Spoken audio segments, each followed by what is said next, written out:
صدری ویسر لی امری واحلل عقدۃ من لسانی یفقہوا قولی۔ سورۃ الانفال میں اللہ تعالیٰ فرماتے ہیں فاتقوا اللہ واصلحوا ذات بینکم، پس اللہ سے ڈرو اور اپنے درمیان اصلاح کرو، واطیعوا اللہ ورسولہ ان کنتم مؤمنین، اور اللہ اور اس کے رسول صلی اللہ علیہ وسلم کی اطاعت کرو اگر تم مومن ہو۔ تو تم کو یہ کام کرنا ہے، تقوی، اصلاح، اطاعت، تین کام۔ تقوی بنیاد ہے، جب تک تقوی نہ ہو اس وقت تک آپس کے تعلقات درست نہیں ہو سکتے۔ انسانوں کے ساتھ وہی شخص اپنے تعلق کو درست کر سکتا ہے جس کے دل میں اللہ کا ڈر ہو۔ تقوی کا یہاں معنی کیا ہے؟ اللہ کا ڈر، کیونکہ اللہ کا ڈر اور اللہ کی پکڑ کا ڈر انسان کو سنجیدہ بنا دیتا ہے۔ کس معاملے میں؟ انسانوں کے ساتھ باہمی تعلقات کے معاملے میں، کیونکہ اللہ کا تقوی ہی ایک ایسی چیز ہے جو انسان کے اندر احساس ذمہ داری پیدا کرتا ہے کہ میں دنیا میں ایک ذمہ دار انسان ہوں۔ ذمہ دار انسان کی نفسیات کیا ہوتی؟ اس کی توجہ کس چیز پر ہوتی؟ فرائض کی ادائیگی پر، نہ کہ حقوق کے چھیننے پر اور حقوق کے مطالبے پر۔ وہ اپنی ذات سے بڑھ کر اپنے رب کو چاہتا ہے، وہ اپنے فائدے سے زیادہ دین کا فائدہ چاہتا ہے۔ وہ اپنی ذات، اپنی جان، اپنے مال، اپنی عزت، اپنی خواہشات، اپنی انا کی قربانی دے کر اپنے دین کی خدمت کرتا ہے، اپنے دین کو بچاتا ہے۔ دین کی خدمت، دین کی حفاظت، ان سب چیزوں کی قربانی مانگتی ہے۔ اور جو شخص احساس ذمہ داری رکھتا ہو، دین کی خدمت کرنا چاہتا ہو، پھر اس کے پاس باہم جھگڑنے کے لیے وقت نہیں رہتا، ایسے معاملات کے بارے میں سوچنے کا بھی وقت نہیں ہوتا، وہ ان چیزوں کو بڑی اہمیت نہیں دیتا کیونکہ اس کا مقصد بلند ہے۔ جو لوگ مقصد کو بھول جاتے ہیں وہ جھگڑوں میں پڑ جاتے ہیں کیونکہ انہیں مقصد نہیں، اپنی ذات عزیز ہوتی ہے۔ دشمنوں کے مقابلے میں جیتنا ایک کامیابی ہوتی ہے، اور آپس میں اتحاد اور اتفاق کی فضا کو باہم برقرار رکھنا ایک دوسری کامیابی ہے جو اندرونی کامیابی ہے۔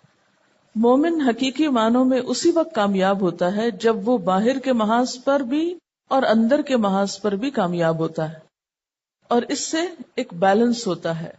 اگر کوئی اندر ناکام ہے تو باہر کامیاب نہیں ہو سکتا، باہر کی کامیابیاں ناکامی میں بدل جاتی ہیں۔ اگر آپ ساری اسلامی تاریخ کا جائزہ لیں تو اس میں مسلمانوں کو کامیابیاں بھی ہوئیں اور ناکامیاں بھی ہوئیں۔ جتنی بھی ناکامیاں ہیں ان سب کے روٹ کاز میں آپ دیکھیں گے تو باہم مسلمانوں کا آپس کا اختلاف اور جھگڑا ہے۔ وہ اندر سے کمزور تھے۔ آپس کے اختلافات اور تعلقات کی خرابی ہوتی کیوں ہے؟ اس پہ بھی ذرا سے غور کر لینا چاہیے۔ مثلا خاندان میں کوئی جھگڑا ہے، آپ بتا سکتے ہیں، اس کو اینالائز کر سکتے ہیں کہ عموماً جھگڑے کیوں ہوتے ہیں؟ مال کی محبت، دنیا کی محبت، نام کی محبت، اپنے حق کی محبت اور اپنی ذات کو تسلیم کرانے کی محبت، مفادات کی محبت۔ تو جو ہی انسان کی نظر اللہ تعالیٰ کی ذات سے ہٹ کر نیچے کسی بھی چیز کی طرف آنے لگتی ہے، وہیں خرابی پیدا ہو جاتی ہے۔ جب کسی بھی فرد یا گروہ یا جماعت یا قوم کی نظر اپنے مقصد سے ہٹ جاتی ہے تو وہاں پر باہم جھگڑے شروع ہو جاتے ہیں، جس کا نتیجہ پھر ناکامی میں سامنے آتا ہے۔ آج تک تاریخ میں جب بھی مسلمان ناکام ہوئے اس میں آپ دیکھیں گے کہ انہیں باہر کے دشمن کم ہی نقصان دے سکے۔ جیسے جنگ بدر میں تعداد بہت تھوڑی تھی، دشمن 3 گنا زیادہ تھا، اس کے پاس اسلحہ بھی زیادہ تھا، سب کچھ زیادہ تھا، لیکن مسلمان تھوڑے ہونے کے باوجود کامیاب ہو گئے۔ کیوں؟ اس لیے کہ باہم جڑے ہوئے تھے۔ اس کے برعکس بہت سی جگہوں پر تعداد زیادہ ہونے کے باوجود بھی، دنیاوی مادی وسائل اور ترقی ہونے کے باوجود مسلمان ناکام ہوئے۔ جب ایمان ہوتا ہے، مومن کے ساتھ ایک سیسا پلائی دیوار بنا ہوتا ہے، باہم جڑا ہوا ہوتا ہے، تو باہر کے مقابلے میں ایک ڈھال بن جاتا ہے اپنے دین کے لیے، اور جب یہاں رکھنے ہو جاتے ہیں تو پھر کثرت تعداد کے باوجود بھی کامیابی نہیں ہوا کرتی۔ باہمی تعلقات کی خرابی جو ہے اس کے بارے میں نبی صلی اللہ علیہ وسلم نے ایک بات فرمائی تھی کہ باہمی تعلقات کی خرابی کیا ہے؟ ہی الحالقہ لا اقول تحلق الشعر ولكن تحلق الدین، کہ وہ مونڈ دینے والی ہے، اریز کر دینے والی ہے. میں یہ نہیں کہتا کہ بالوں کو مونڈ دینے والی ہے، ولیکن تحلق الدین، دین کی صفائی کر دینے والی ہے. تو جب باہمی تعلقات کی خرابی دین کا صفایا کر دیتی ہے تو وہاں دین پنپ کیسے سکتا ہے، وہاں دین کی خدمت کیسے ہو سکتی؟ اور تعلقات کی بہتری اور باہم ایک دوسرے کے ساتھ اچھا سلوک اور باہم محبت جو ہے، یہ دنیا کی نعمتوں میں بہت بڑی نعمت ہے. سورۃ الانفال میں یہ اللہ تعالیٰ فرماتے ہیں لو انفقت ما فی الارض جمیعا ما الفت بین قلوبہم، جو کچھ زمین میں ہے اگر یہ سارے کا سارا بھی آپ ان پہ خرچ کر دیتے تو آپ ان کے دلوں میں محبت نہ پیدا کر سکتے. وَلَكِنَّ اللَّهَ أَلَّفَ بَيْنَهُمْ، لیکن اللہ ہی نے ان کے درمیان الفت ڈالی. تو اس سے ایک اور بات پتہ چلتی ہے کہ یہ الفت اور محبت اللہ دلوں میں ڈالتا ہے، یہ اللہ کا انعام ہوتا ہے. لیکن یہ انعام آپ کو پتہ نا، انعام تو کسی کارنامے پہ ملتا نا انسان کو. میں اس موضوع پہ اس لیے بات کر رہی ہوں کہ یہ ہمارے معاشرے کا سلگتا ہوا تپتا ہوا موضوع ہے. ہم مسلمان ہو کر، کلمہ گو ہو کر، ساری انرجیز آپس میں جھگڑنے اور ایک دوسرے کی ٹھکائی کرنے میں لگا رہے ہیں.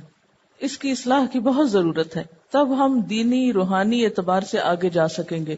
ورنہ تو قرآن حفظ کرنے کا، تفسیریں پڑھنے کا، بڑے بڑے دین کی خدمت کے دعوے کرنے کا اور بظاہر دین کے نام پر ایک بھیڑ اکٹھی کرنے کا، اور باہم وہ الفت اور وہ محبت نظر نہیں آتی، کوئی فائدہ نہیں ہے.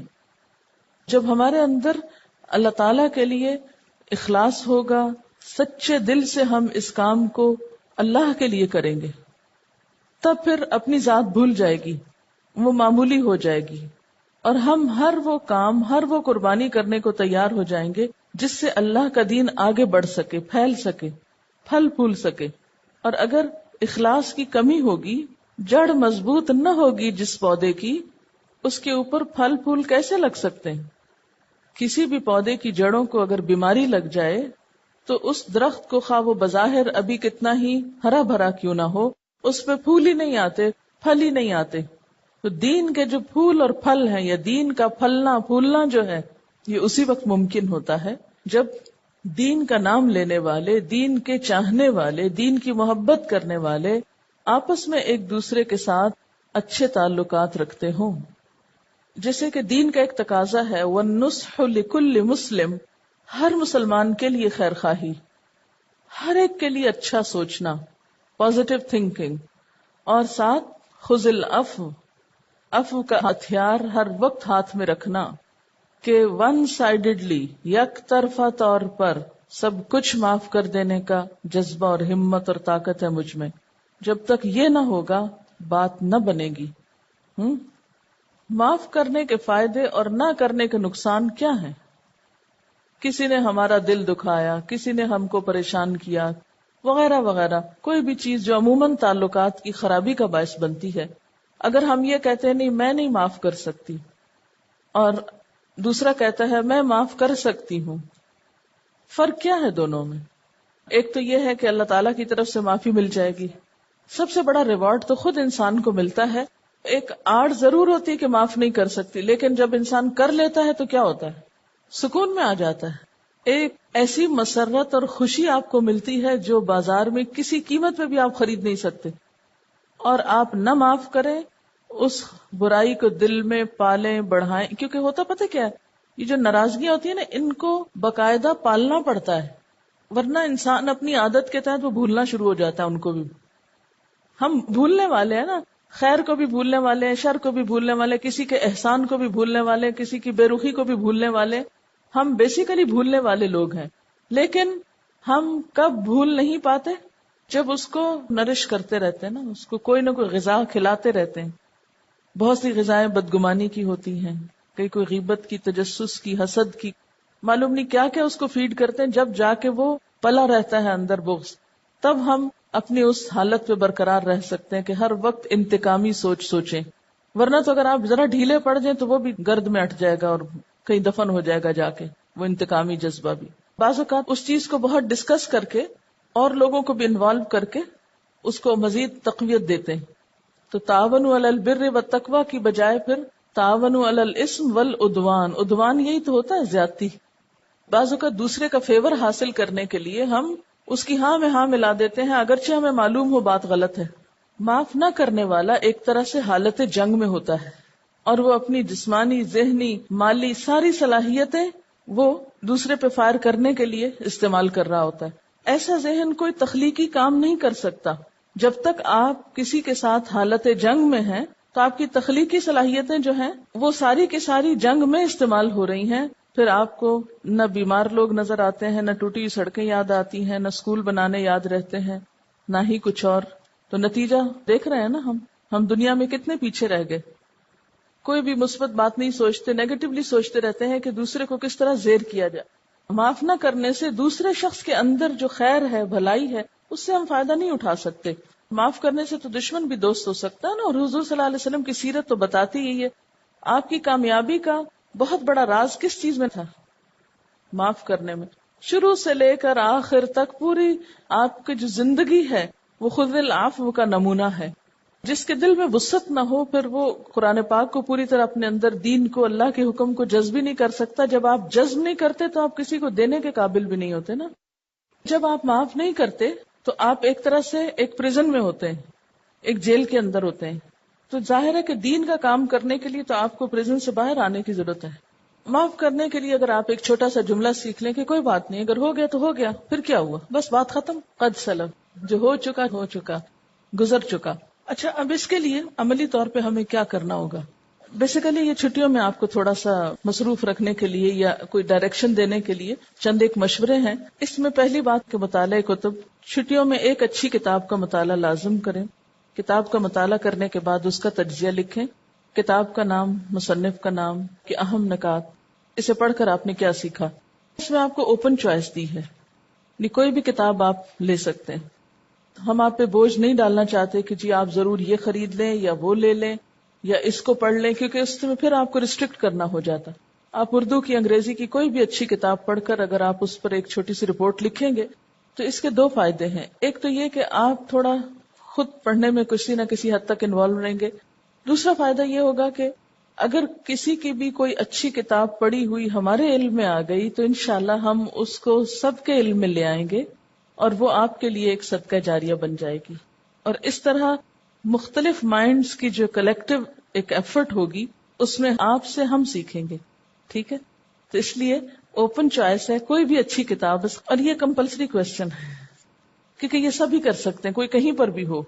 نمبر 2 جو ہے، کوئی ایک ایکٹیویٹی کر کے اس کی رپورٹ دیں. نمبر 1 مہارتیں. مہارتوں سے مراد یہ ہے کہ کوئی بھی گھریلو کام، کیونکہ خواتین ہونے کے ناطے کچھ نہ کچھ گھریلو کام ضرور آپ کو آنا چاہیے. مثلاً سرونٹس روٹی پکا کر دینے والے ہیں، پھر بھی جو آپ اپنے ہاتھ سے کسی کو کوئی چیز بنا کر دیتے ہیں اس کا تو مزہ ہی کچھ اور ہے. تو شادی کے بعد یہ جن کی شادی ہو بھی چکی ہے تو گھر والوں کی محبت حاصل کرنے کے لیے، ان کی خدمت کرنے کے لیے چاہے 100 اور ذریعے ہوں، لیکن کبھی کبھی اپنے ہاتھ سے کوئی چیز بنا کر آپ دے سکیں اور اس کو باقاعدہ طریقے سے سیکھیے آپ. اور جو خواتین یہ کام آلریڈی سب کچھ جانتی، کیونکہ ماشاءاللہ بہت سے لوگ بے حد ماہر ہوں گے، ان میں سے ہر چیز ان کو آتی ہوگی، تو وہ کوئی ایک نئی چیز اپنی طرف سے سیکھ کر اس کا نام لکھ سکتے ہیں. ٹھیک ہے. اور پھر اہم ترین بات یہ کہ آپ اسے دین کے لیے کیسے استعمال کر سکتے ہیں. دین کے لیے سے کیا مراد ہے؟ دین کے فائدے کے لیے، دین کو خوبصورت بنانے کے لیے، دین کی ایک اچھی مثال قائم کرنے کے لیے کہ دیندار لوگ جو ہیں مثلاً ان کو پینٹنگ بھی آتی ہے، یہ کوئی بھی آرٹ جو مفید ہو، جس کا کچھ فائدہ ہو، بیکار چیزیں نہیں. جو خواتین ہیں ان سے میں چاہوں گی کہ اپنے کاموں کو وہ کس طرح کرتی ہیں، ان میں آسانی کس طرح ہوتی ہے یا بہتری کیسے ہوتی ہے، اگر وہ اپنے اپنے تجربات ایک کاغذ پر لکھ دیں تو بعد میں ان کو کمپائل کر کے جو دوسری بچیاں اب نئی عملی زندگی میں داخل ہونے والی ہیں ان کو ہم وہ دے سکتے ہیں. یعنی جن لوگوں کو یہ سارے کام آتے ہوں وہ ان میں سے کسی بھی کام کو اچھے طرح کرنے کے یا 2-3 کاموں کو اچھی طرح کرنے کے جو ٹپس ان کو معلوم ہے یا تجربہ یا مہارت یا کوئی بھی اس کے اندر آسانی پیدا کرنے کا طریقہ تو وہ ضرور بتائیں. مثلا صفائی کرنے میں، اب لفظ تو صفائی کرنا، لیکن کس چیز کی صفائی؟ کپڑوں کی صفائی یا گھر کی صفائی یا الماریوں کی صفائی یا اسٹور روم کی صفائی یا لان کی یا گارڈن کی یا چھت کی یا محلے کی گلی وغیرہ کی، یعنی وہ بھی اس میں شامل ہو سکتی ہے۔ اس کو میں طریقہ آپ کو بھی بتاؤں گی جو میں کرواتی تھی۔ میں اس طرح کرتی تھی کہ اپنے جو نیبرز میں بچے ہوتے تھے ان سب کو اکٹھا کرتی تھی چھٹیوں میں، اور ان سب کو کچھ نہ کچھ سکھاتی تھی، پھر ان کو اتنا جذبہ دلاتی تھی اور ان سے کہتی تھی اب ہم یہ صاف کریں گے، اب ہم یہ ہٹائیں گے، اب یہ کریں گے، اب یوں کریں گے، اور پوری فوج کی فوج ساتھ ہوتی تھی۔ تو میرا خیال ہے کہ ہم اگر اپنے اپنے طور پر اپنے اپنے ایریے علاقے میں تھوڑا سا اس طرح کا کچھ کام کر سکیں تو بہت کچھ بہتری ہو سکتی۔ اگلا حصہ ہے گھر والوں کی خدمت۔ والدین یا باقی گھر والوں کے لیے دن میں کوئی بھی ایک کام کر دیں صدقے کی نیت سے، کیونکہ اپنے ہاتھ سے کام کرنا بھی صدقہ ہوتا ہے نا۔ مثلا والدہ کے پاؤں دبا دینا، ان کی کنگھی کر دینا، اور صرف والدہ نہیں، نانی بھی ہو سکتی ہیں، ستیلی والدہ ہو سکتی ہیں، ساس ہو سکتی ہیں۔ اس سے کیا ہوگا کہ وہ ایک کلوزنس پیدا ہوگی، یعنی کسی کی جسمانی خدمت سے ایک بہت قریبی تعلق پیدا ہوتا ہے۔ مساج وغیرہ کرنا یا کچن میں ہاتھ بٹانا یا کسی بھی کام میں ان کی مدد کرنا ہو سکتا ہے، اور یہ انٹینشنلی آپ کریں۔ ایک تو ہم نے روٹین میں کوئی کام کر دیا، احسان جتا دیا، اور ایک ہوتا ہے نیت کے ساتھ کوئی ایک کام کرنا خوشی سے کہ اللہ تعالیٰ کی رضا کے لیے، کسی پر کچھ احسان نہیں، کچھ نہ کچھ کام۔ خصوصاً جو بزرگ ہوتے ہیں نا، اور بہت زیادہ بوڑھے لوگ گھروں میں ہوتے ہیں، وہ بےچارے اپنی پرسنل ہائیجین کے لیے بھی دوسروں کے محتاج ہو جاتے ہیں۔ مثلا اپنے ناخن نہیں کاٹ سکتے، بال نہیں صحیح دھو سکتے کیونکہ اتنی کمزوری ان کو ہو جاتی ہے کہ سر تک ہاتھ اٹھا نہیں پاتے، یا صحیح طور پر صاف نہیں کر سکتے، کنگھی نہیں کر پاتے۔ میری الحمدللہ نانی ابھی تک زندہ ہیں، تو جب میں اپنے آبائی گھر گئی تھی تو میں نے دیکھا کہ ان کے بال تھوڑے الجھے، تو میں نے کہا آپ کنگھی نہیں کرتی ہیں؟ آپ کہتی مجھ سے نہیں ہوتی۔ تو میری ممانی ہے وہ کہنے لگی کہ مجھے ہاتھ نہیں لگانے دیتی، کہتی ہیں بال میں درد ہوتی۔ مجھے بہت تکلیف ہوئی۔ خیر الحمدللہ میرے بیگ میں ایک بہت سافٹ قسم کا برش تھا، کیونکہ مجھے اپنے سر میں بہت تکلیف ہوتی تو بہت ہی احتیاط سے وہ، خیر وہ میں نے نکال کے، میں نے کہا میں آپ کی کرتی ہوں نا۔ تو جب میں نے کرنا شروع کیا، ہاں اس سے ٹھیک ہے، تو برش میں وہاں چھوڑ آئی کہ آپ ممانی کو کہا کہ آپ ان کی اس سے کریں نا، ورنہ یہ ہے کہ بوڑھے لوگ نہ خود اپنا کر سکتے ہیں، کوئی کرے تو ان کو تکلیف دے گا نا۔ کوئی آپ کے سر کو ہاتھ لگائے، بال کو ہاتھ لگائے تو کتنی بعض اوقات الجھن ہوتی ہے، تکلیف ہوتی ہے۔ تو ایسے میں کوئی بھی اس قسم کی مدد یا خدمت یا طریقہ سوچنا کہ کس طرح ہم اپنے خاندان کے بزرگوں کی خدمت یا مدد میں کوئی بھی سہولت پیدا کر سکتے ہیں، تو یہ صلہ رحمی میں سے ہوتا ہے ایسا کام۔ پھر اسی طرح دیگر رشتہ داروں سے ملاقات، جو آپ سال بھر مصروف رہنے کی وجہ سے نہیں جا سکے، یا پھر اگر نہیں جا سکتے خط لکھ دیں یا فون کر لیں یا کسی بھی طرح کی کوئی مدد دے دیں۔ آپ سوچیں کون رشتہ داروں میں ضرورت مند ہے، کون کون غریب لوگ ہیں میرے خاندان میں، ان کو میں کیا بھیج سکتی ہوں۔ نیت کر کے ارادتاً شعوری طور پر، چاہے ان کے آپ سے رویے کتنے بھی خراب ہوں، کچھ نہ کچھ ضرور بھجوائیں، چاہے کھانے کی چیز ہو، چاہے کوئی کپڑا ہو، چاہے کوئی کتابیں ہوں، کیسٹس ہوں، دعائیں ہوں، وٹ ایور، کچھ بھی۔ یہ جو پریکٹیکل اگزامپلز ہوتی ہیں اس میں سیکھنے کا زیادہ حصہ ہوتا ہے بنسبت اس کے کہ میں کہوں جی بزرگوں کی خدمت کریں۔ یہ تو میں آپ کو لیکچر دے دوں، یہ نہ بتاؤں کریں کیسے، تو آپ بھی جا کے ہاتھ باندھ کے کھڑے ہو جائیں میں بزرگ کی خدمت کرنے آئی ہوں، اور یہ نہیں پتا چل رہا کہ کرنا کیا ہے۔ تو یہ بڑوں کا کام ہوتا ہے کہ بچوں کو ہاتھ پکڑ کے سکھائیں ایسا اور ایسا کرو۔ اب میں نے اپنی اس چھوٹی سی ذاتی مثال دی، یعنی بوڑھے لوگوں کو مدد کس طرح چاہیے ہوتی ہے۔ اس سے مراد نعوذ باللہ کوئی خود نمائی نہیں ہے، لیکن ایک ٹپ بتانا مقصود تھی کہ اس طرح بھی ہم کر سکتے ہیں۔ تو اگر آپ لوگ کچھ بھی کام کرتے تو نیت آپ اپنی نا اللہ کے لیے کنٹرول کر لیا کرے کہ یا اللہ یہ کام تیرے لیے، بس میں دوسرے کو صرف اس کی رہنمائی اور سکھانے کے لیے بتا رہی ہوں۔ اب مائیں خود تربیت یافتہ نہیں ہے، وہ بچوں کو کہاں سکھائیں گی کہ انہیں کیا کرنا ہے اور کیسے کرنا ہے۔ اسی لیے ہم دیکھتے ہیں کہ ہماری بڑی جنریشن چھوٹی میں گیپ بہت آ گیا، نہ وہ ان کی زبان سمجھتے ہیں، نہ وہ ان کے طریقے سمجھتے ہیں، اور وہ جو محبت کی ایک فضا ہوتی ہے خاندانوں میں وہ کم ہو گئی ہے۔ اور صلہ رحمی تو اللہ تعالیٰ کی طرف سے بہت رحمتیں لاتی ہے، عمر میں برکت ہوتی ہے، رزق میں برکت ہوتی ہے صلہ رحمی سے، یعنی رشتہ داروں کے حقوق کا خیال رکھنے سے۔ تو وہ کچھ بھی نہ کریں، بھلے کچھ بھی نہ پوچھیں آپ کو، لیکن آپ اپنی طرف سے خالصتاً اللہ کی رضا کی خاطر، اللہ کی خوشی کے لیے کچھ نہ کچھ چھوٹی موٹی بھلائی آپ ضرور ان کے لیے کریں گے۔ میں نے ایک لسٹ بنائی ہوئی ہے اپنے رشتہ داروں کی، آپ چاہیں تو آپ بھی ایک لسٹ بنا لیں، اس کے ساتھ ہی نوٹ کر لیں۔ مثلاً یہ کہ کتنے خالہ چچا ماموں وغیرہ، ان کی اولاد کہاں کہاں ہے، ان کے فون نمبر ایڈریسز کہاں ہیں، کون کس شہر میں رہتا ہے۔ خصوصاً میرے جیسے لوگ پھر یہ بھی بھول جاتے ہیں، بعض اوقات اس شہر میں پہنچ جاتے ہیں تو یاد آتا ہے یہاں تو وہ فلانا بھی رہتا ہے، اور اس وقت ڈھونڈنے لگتے ہیں کہ اچھا اس کو بھی مل لیں. تو بہتر ہے نا اس سے پہلے ہی سارے لکھے ہوئے ہوں، تاکہ جہاں جائیں پہلے سے ہی آپ اطلاع کر دیں، یا یہ کہ کچھ ان کے لیے لے جائیں یا اپنے ذہن سوچ میں رکھیں. تو چھوٹی چھوٹی ایفرٹ آپ کے رشتہ داروں کو خوش کر سکتی ہے. اور ویسے بھی انہیں پتہ چلنا چاہیے کہ آپ دین پڑھے ہوئے ہیں، قرآن پڑھے ہوئے ہیں، اور قرآن کا حکم ماننے والے بھی ہیں، محض پڑھ نہیں رہے. پھر اسی طرح یہ ہے کہ والدین کا انتقال ہو چکا ہے تو ان کے دوستوں سے، ان کے جاننے والوں سے، ان کے آگے جو رشتہ دار ہیں ان سے آپ ملاقات کر سکتے ہیں، اسپیشلی اپنے والدین کی صلہ رحمی کے لیے. جیسے حضور صلی اللہ علیہ وسلم جب کوئی بکری وغیرہ ذبح کرتے تھے، حضرت خدیجہ کی سہیلیوں کو بھجواتے تھے گوشت. ہمارے یہاں تو اس چیز کا تصور ہی نہیں. اچھا، پھر اسی طرح اگر آپ اپنے گھر میں ہیں تو کچھ نہ کچھ چھوٹا سا کورس کروا سکتے ہیں، مثلا سمر کورس یا ہفتہ وار کوئی کلاس قرآن کا، یا تجوید سکھا سکتے ہیں، یا کوئی اچھی بات کسی طرح بتا سکتے ہیں، کوئی کیسٹ دے سکتے ہیں، یا زبانی بتا سکتے ہیں، یا پھر لکھ کر بتا سکتے ہیں. جتنے بھی کارڈز ہوتے ہیں نا، یہ جو وش کارڈز ہوتے ہیں، تو ان کا جو پچھلا حصہ ہوتا ہے بعض اوقات بالکل خالی ہوتا ہے. آپ اس کو کاٹ کے اس کے اوپر اپنے ہاتھ سے کوئی اچھی بات لکھ کر، کوئی دعا لکھ کر اپنے پاس رکھا کریں. راستے میں کوئی نظر آ جائے کہیں پر بھی کچھ نہ کچھ آپ رشتہ داروں کو بھی اپنے ہاتھ سے کچھ ڈرائنگ کر کے بھیج سکتے ہیں. کیونکہ ہر شخص ہر چیز خرید نہیں سکتا، تو ہم اس لیے نہیں محروم رکھ سکتے دوسروں کو کہ ہمارے پاس پیسے نہیں ہیں اس لیے ہم خرید نہیں سکتے. جو چیزیں ہمارے پاس اویلیبل ہیں، ضائع ہو رہی ہیں، انہی کو کسی نہ کسی طرح بہتر شکل میں لا کر ری یوز کر سکتے ہیں. ان تتقوا اللہ یجعل لکم فرقانا، اگر تم اللہ کا تقوی کرو گے تو وہ تمہارے لیے فرقان پیدا کر دے گا، پہچان پیدا کر دے گا کہ صحیح کیا غلط کیا. جب نیت ہوتی ہے تو اللہ تعالیٰ خود بخود راستے پیدا کر دیتے ہیں. پھر اس میں چھوٹے چھوٹے مشورے ہیں. سمر کورس میں تجوید کے علاوہ منتخب آیات کی تفسیر کی جا سکتی ہے. یعنی مثلا کوئی ایک آیت آپ کو بہت اچھی لگی، اس کی ہلکی سی تفسیر جو آپ نے لکھی ہوئی ہے اس کو آپ اپنے الفاظ میں کسی کو بتا سکتے ہیں، اور کوئی دادی اماں کوئی پڑھ کے سنا دیں. آپ صلی اللہ علیہ وسلم کے لیل و نہار، حضور صلی اللہ علیہ وسلم کی محبت کی علامات، گناہ اور ان کے اثرات، مسلم ہیروز اور کمپیریٹیو ریلیجن پر مشتمل معلومات دوسروں کو دی جا سکتی ہیں. کتاب کی شکل میں بھی دے سکتے ہیں، اور اس میں سے کوئی منتخب پیسج پڑھ کے سنا سکتے ہیں، یا کوئی بات آپ کو یاد ہے تو وہ آپ بتا سکتے ہیں. کارڈز پر آیات یا احادیث خوبصورت انداز سے لکھ کر دوسروں کو دی جا سکتی ہیں. بچوں کے لیے تجوید، قصص القرآن یعنی قرآنک سٹوریز جو ہیں، حضرت آدم کا قصہ، حضرت نوح علیہ السلام کے جو پیچھے آپ نے پڑھے ہیں وہ زبانی ان کو سنا سکتے ہیں. اسماء الحسنہ سکھا سکتے ہیں. لیل و نہار پر مشتمل ایک چھوٹا سا کورس آپ کرا سکتے ہیں، یا مختلف ایکٹیویٹیز پر مشتمل پروگرام رکھ سکتے ہیں. اس میں کوئی آپ پر ریسٹرکشن نہیں، ہر ایک اپنی اپنی سہولت کے مطابق کر سکتا ہے.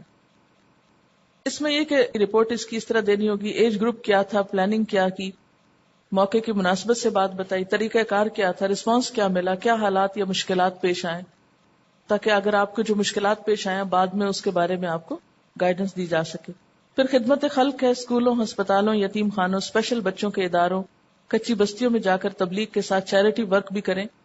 یہ آپ کے لیے آپشنل ہے، یہ جو کر سکتے ہیں وہ ضرور کریں، اور جو نہ کر سکیں وہ کوئی اور طریقہ بھی کر سکتے ہیں. مثلا ہسپتال میں جائیں، کیسٹ باندھ سکتے ہیں، دعائیں دے سکتے ہیں، وہاں پر دعاؤں کے کارڈ رکھوا سکتے ہیں، کھانے کی چیزیں بطور تحفہ دے سکتے ہیں، قرآن پاک کے نسخے یا کتب رکھوا سکتے ہیں، مریضوں کی عادت اور ان سے بات چیت کر سکتے ہیں، اپنے محلے کی صفائی کریں، ہو سکے تو درخت یا پودے لگائیں اگر موسم ہو تو. اسی طرح کسی بھی مدرسہ جائیں، یعنی دوسرے مدارس جو ہے نا ان پہ بھی جائیں، تاکہ ان سے ایک آپ کا رابطہ ہو، وہ بھی دین کا کام کر رہے ہیں، ان سے بھی کچھ سیکھیں. میں نے جب الہدیٰ شروع کرنا تھا تو میں نے ایک ڈیٹیل وزٹ کی تھی مختلف مدارس کی. کئی شہروں میں گئی تھی صرف یہ دیکھنے کے لیے کہ جو مختلف مدارس ہیں وہاں پر کس طرح لوگ پڑھا رہے ہیں. تو ان کی جو اچھی اچھی چیزیں تھی اور جو باتیں تھی وہ میں اپنے ساتھ نوٹ کر کے لائی تھی، اور ان میں سے کئی چیزیں پھر میں نے یہاں پر کی بھی. تو آپ لوگ بھی مختلف مدارس میں جا سکتے ہیں اور وہاں جو اچھی باتیں وہ سیکھ سکتے ہیں، یا قریبی اگر الہدیٰ کی کوئی برانچ ہے وہاں جا سکتے ہیں، اسکول میں بھی کسی میں جا سکتے ہیں، بچوں کی کلاس میں جا کر وہاں کا طریقہ کار آبزرو کریں. پھر اس میں آپ رپورٹ میں لکھ سکتے ہیں کون سی جگہ وزٹ کی، جانے سے پہلے کیا پلاننگ یا تیاری کی، طریقہ کار کیا تھا، وہاں جا کر کیا کیا، رسپانس کیا ملا، کیا مشکلات پیش آئیں، اس تجربے سے آپ نے کیا سیکھا. پھر پانچویں چیز یہ کہ کچھ لوگ ظاہر ہے کہ چھٹیاں ہونے کے انتظار میں وہ سفر کریں گے، سیر و سیاحت کریں گے، کچھ اور لوگ ٹریولنگ کریں گے ادھر ادھر. تو اب ان میں سے ہو سکتا ہے وہ جب دوسری جگہ جائیں تو وہاں خدمت خلق نہ کر سکیں یا اور اس طرح کے کام نہ کر سکیں. تو ایسی صورت میں جہاں بھی گئے گھومے پھرے مشاہدات اور تجربات آپ کو تحریر کرنے ہوں گے، چھوٹا سا سفر نامہ لکھنا ہوگا. اور پھر اس میں آپ کو وہاں کون کون سی قرآنی آیات یاد آئیں، یعنی کون سی چیز دیکھے کیا قرآنی آیت یاد آئی. تو آپ چھوٹا ایک نسخہ پاس رکھے تو پیچھے سے کھول کے دیکھ لیں، آیت دیکھ کے لکھ سکتے ہیں. اور یہ ڈیلی ڈائری کی صورت میں بھی آپ کر سکتے ہیں، اور اس پر رپورٹ آپ کیا لکھیں گے، کس جگہ گئے تھے، کیا غور و فکر کیا، کیا تجربات تھے، آپ نے اس سے کیا سیکھا. قرآن پاک پڑھنے کے بعد اب آپ کے مشاہدے پہ کیا اثر پڑا، نہیں پہلے بھی جاتے تھے لیکن اب جانے میں سوچ میں کیا تبدیلی تھی. ٹھیک ہے. اچھا، اسی طرح یہ ڈیلی پرسنل چیک لسٹ ہے، یہ آپ نے ہمیں واپس نہیں کرنی لیکن ایمانداری سے اس کو بھی فل کرنا ہے.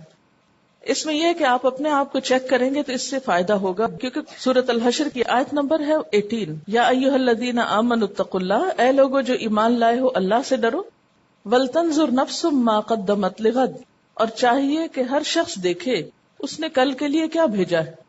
کون سے کل کے لیے؟ آخرت کے لیے. واتقوا اللہ، اور اللہ سے ڈرو. ان اللہ خبیر بما تعملون، بے شک اللہ خبر رکھتا ہے جو کچھ تم عمل کر رہے ہو. اب اس میں کیا چیک کرنا ہے؟ کیا 5 نمازیں پڑھی، کیا اس میں خشوع تھا، فجر کے بعد تلاوت کی، اللہ کا ذکر کیا، نعمتوں کا سوچ کر اللہ کا شکر ادا کیا، نیت کر کے کچھ صدقہ کیا، والدین کی خدمت کی، غلطی کا احساس ہوا تو معافی مانگی، یعنی کسی انسان یا اللہ تعالیٰ سے، کسی سے بحث میں الجھے، کسی کی غلطی کو معاف کیا، حسد محسوس ہوا تو دعا کی، کس کے لیے؟ جس سے ہو رہا ہے یا اپنے لیے؟ دونوں کے لیے. غیبت کی، جھوٹ بولا، بدگمانی کی، غصے کا اظہار کیا. غصہ آنا تو آپ نہیں کنٹرول کر سکتے، اٹس ویری نیچرل، وہ تو آئے گا، لیکن آنے کے بعد آپ اس کو مینج کس طرح کرتے ہیں اس پر یہ بات ہے. یعنی کس طرح ظاہر کرتے ہیں آپ، کتنا وقت ضائع کیا جس میں کوئی خاص کام نہیں کیا، کریٹو کام، لغو باتوں سے پرہیز کیا، کیونکہ عموماً یہ ہوتا ہے نا رشتہ داروں سے دوستوں سے ملتے ہیں لمبے عرصے بعد، پھر جو بیکار باتیں گھنٹوں ہوتی چلی جاتی ہیں.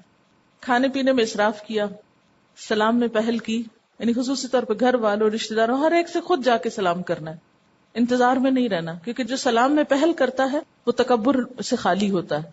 کثرت سے مسکرائے. آج کسی کو کوئی اچھی بات بتائی، گناہوں سے توبہ کی، یہ رات کو سوتے وقت، یا اللہ تو مجھے معاف کر دینا جو بھی میں نے کمی کوتاہی کی. تو انشاءاللہ اس سے آپ کو تھوڑا سا اپنے آپ کا روز جائزہ لینے کا خانے اس لیے بنایا کہ آپ اس کو بھر لے. ہم آپ سے رپورٹ نہیں مانگتے کیونکہ یہ اندرونی حالت ہے نا زیادہ، لیکن یہ صرف ایک ہیلپ کے طور پر کہ آپ کو مدد ملے.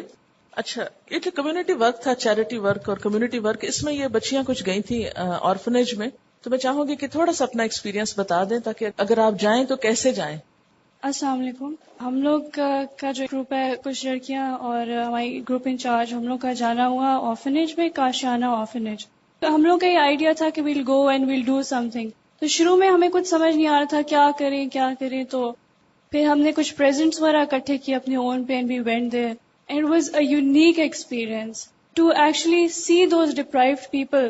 دیکھتے ساتھ ہی آنکھوں میں اس طرح آنسو آئے، اور سب سے پہلے جو چیز زبان سے نکلی وہ تھی الحمدللہ، کہ اللہ ہمیں بھی ان کی جگہ رکھ سکتا تھا اور ان کو ہماری جگہ پہ، اور اتنی ساری نعمتیں ہمیں اللہ تعالیٰ نے دی ہیں.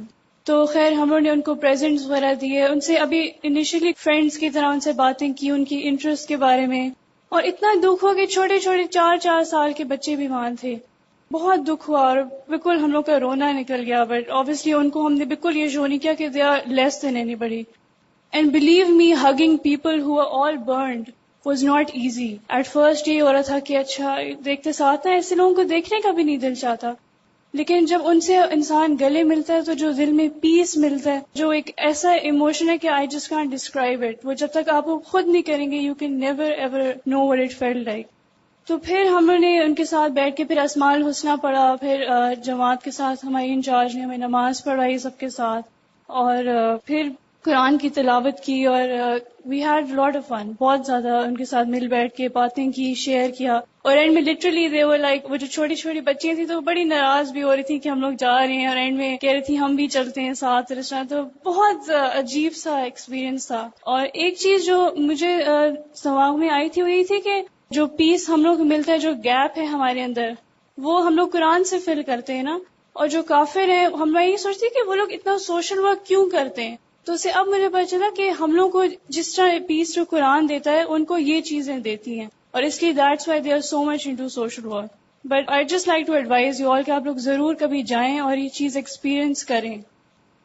ایک حدیث میں آتا ہے نا کہ ایک شخص نے حضور صلی اللہ علیہ وسلم سے شکایت کی کہ میرا دل بہت سخت ہے، تو آپ نے اس کو کیا ایڈوائز کیا تھا؟ کسی یتیم کے سر پہ ہاتھ رکھو، کسی مسکین کے ساتھ بیٹھ کے کھانا کھاؤ. تو انسان جب محروم لوگوں کی کمپنی میں بیٹھتا ہے تو خود بخود دل نرم ہونے لگتا ہے.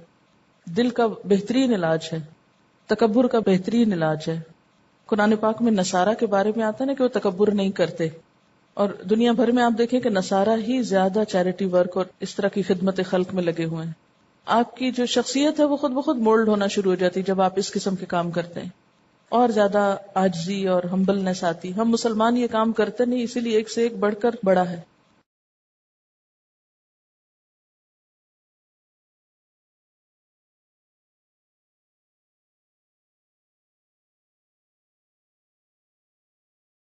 دوسرے کے ماضی یاد رکھتے ہیں، اس نے یہ کیا تھا، پھر یہ کیا تھا، پھر یہ کیا تھا.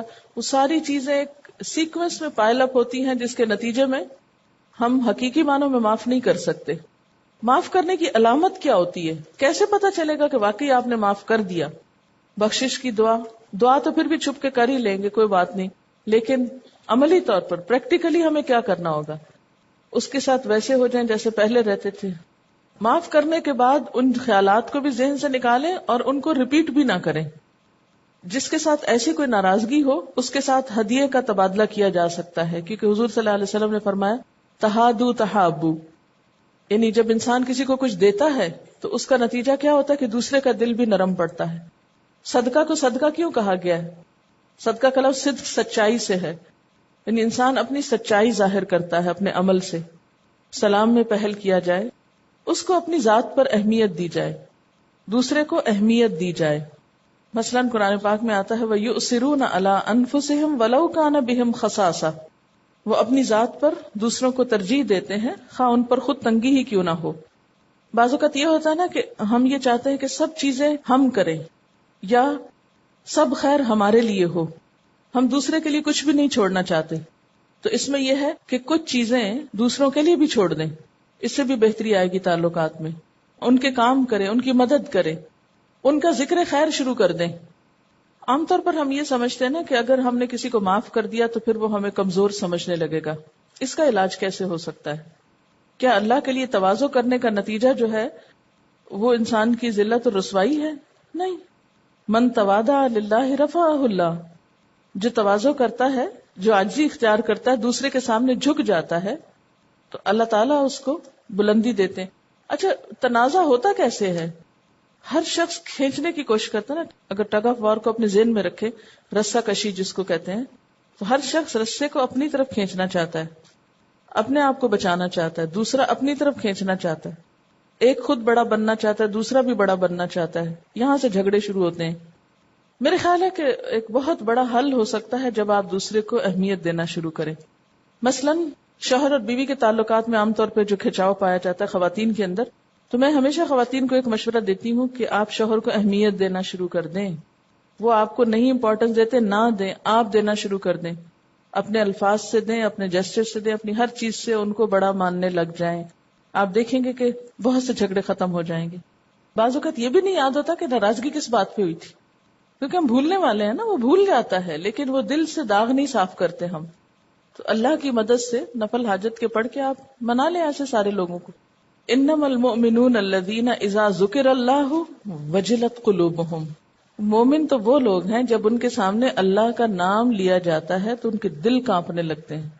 اللہ کا حکم آ گیا، اللہ تعالیٰ مجھ سے یہ چاہتے ہیں. کیونکہ بعض لوگوں کو اللہ کا واسطہ دے کے کوئی بات کہے تو وہ اس کو کمزوری کی علامت سمجھتے ہیں. ایمان والے تو وہ ہوتے ہیں کہ جہاں اللہ کا نام آیا ان کا تو دل کانپ اٹھتا ہے. وَإِذَا تُلِيَتْ عَلَيْهِمْ آيَاتُهُ زَادَتْهُمْ ایمانا.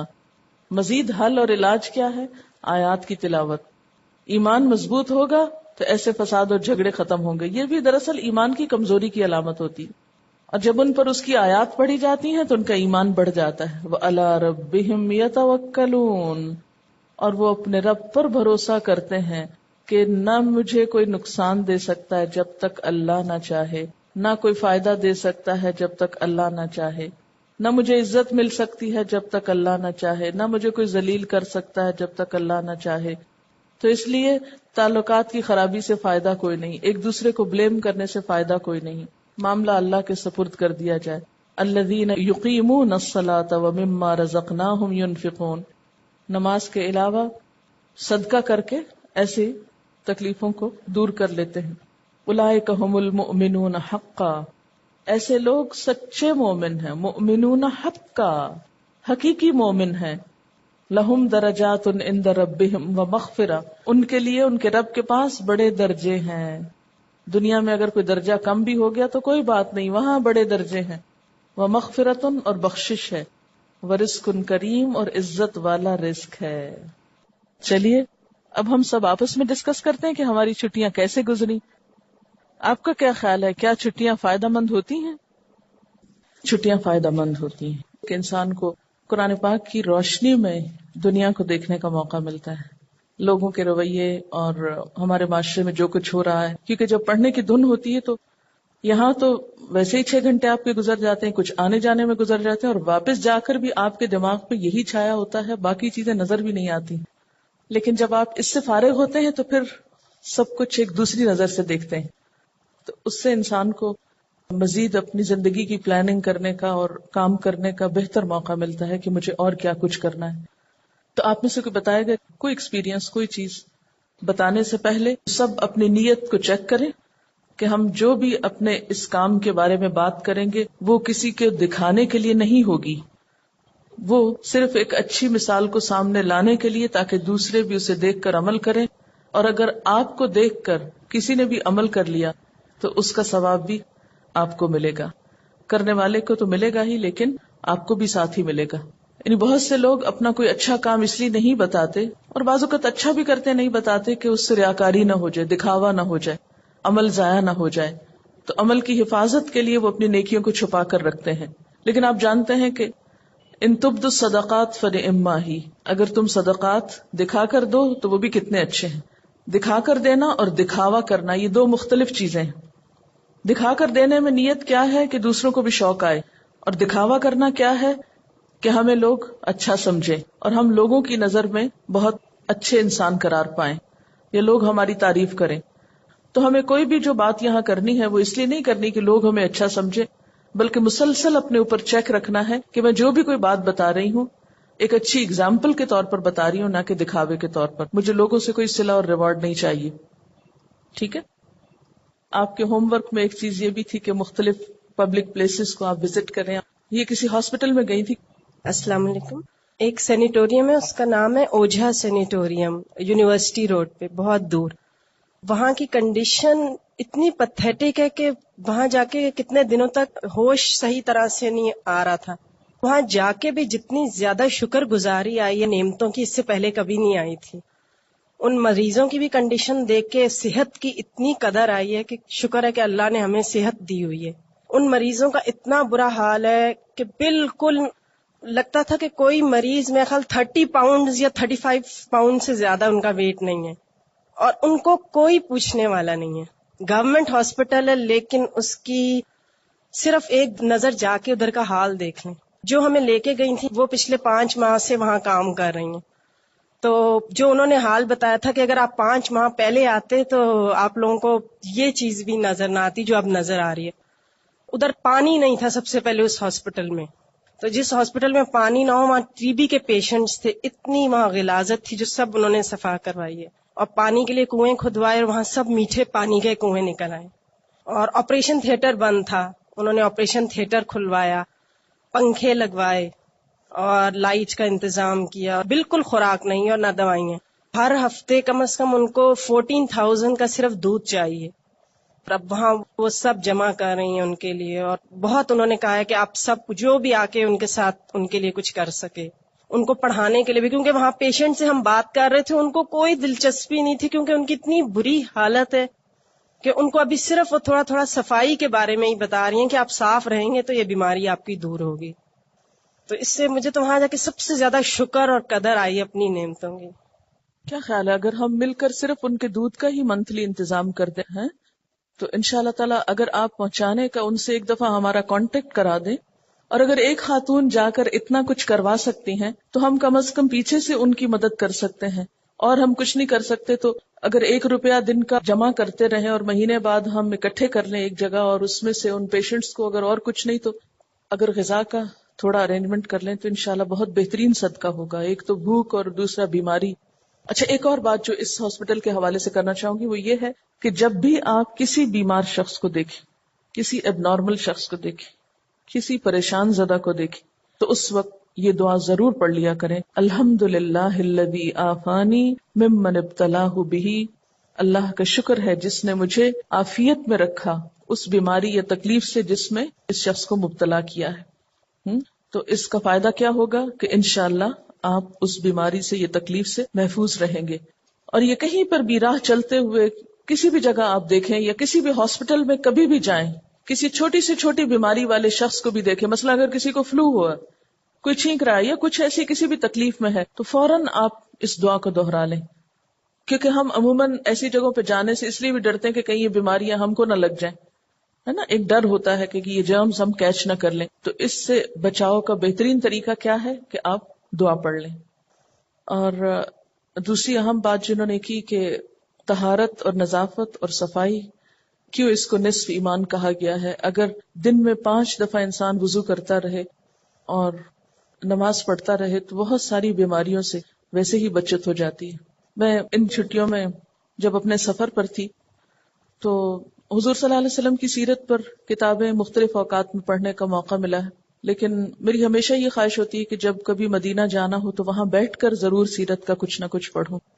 تو الحمدللہ مجھے ایک چھوٹی سی کتاب مل گئی مارکیٹ سے، تو اس کو میں نے ایک سٹنگ میں مسجد نبوی میں بیٹھ کے پڑھا. اس کا ٹائٹل تھا کہ النبی صلی اللہ علیہ وسلم کا انک تراہ، نبی صلی اللہ علیہ وسلم اس طرح گویا آپ انہیں دیکھ رہے ہو. یعنی آپ کا ڈیلی روٹین اور سارا جو روزمرہ کے طریقے تھے اس کے اوپر تھی. اس پہ آپ صلی اللہ علیہ وسلم کی عادات کے بارے میں لکھا ہوا تھا. اور ایک چیز جو پہلے بھی میں نے پڑھی لیکن اس دن پڑھ کے تو مجھے بہت حیرانی ہوئی کہ آپ صلی اللہ علیہ وسلم صبح اٹھتے ہی سب سے پہلا کام دانت صاف کرنے کا کرتے، پھر جب بھی آپ باہر سے گھر آتے تو آ کر پہلا کام دانت صاف کرتے. ہم سمجھتے صرف نمازوں کے اوقات میں، رات کو سوتے وقت، اور مختلف اوقات میں آپ کے مسواک کا لکھا ہوا تھا. تو میں سوچ رہی تھی کہ اتنی زیادہ نظافت تھی اور اتنی زیادہ پاکیزگی کی حس تھی آپ کے اندر. اور بہت سی بیماریاں معدے سے شروع ہوتی ہیں نا، اگر معدہ ٹھیک نہیں تو پورا جسم آپ کا متاثر ہوگا، کیونکہ آپ غذا کو جو کھا رہے ہیں وہ بھی صحیح ڈائجسٹ نہیں ہو رہی، آپ کے جسم کا حصہ نہیں بن رہی. اور اگر منہ کے اندر خرابی ہے تو وہ سارے سسٹم میں چلی جائے گی اور آخری حصے تک آپ کی وہ بیماریوں کا سبب بنے گی. اور آپ صلی اللہ علیہ وسلم کے حلیہ مبارک کے بارے میں آتا ہے کہ آپ کی وفات تک آپ کے بالوں میں سے 20 سے کم بال صرف سفید ہوئے تھے. یعنی پورے سر کے یا داڑھی کے بالوں میں صرف 20 یا اس سے کم بال تھے جو سفید ہوئے تھے. اٹ مینس کہ 63 کی ایج میں بھی آپ بالکل ایسے لک دیتے تھے جیسے ایک ینگ انسان ہوتا ہے، ایک نوجوان ہوتا ہے.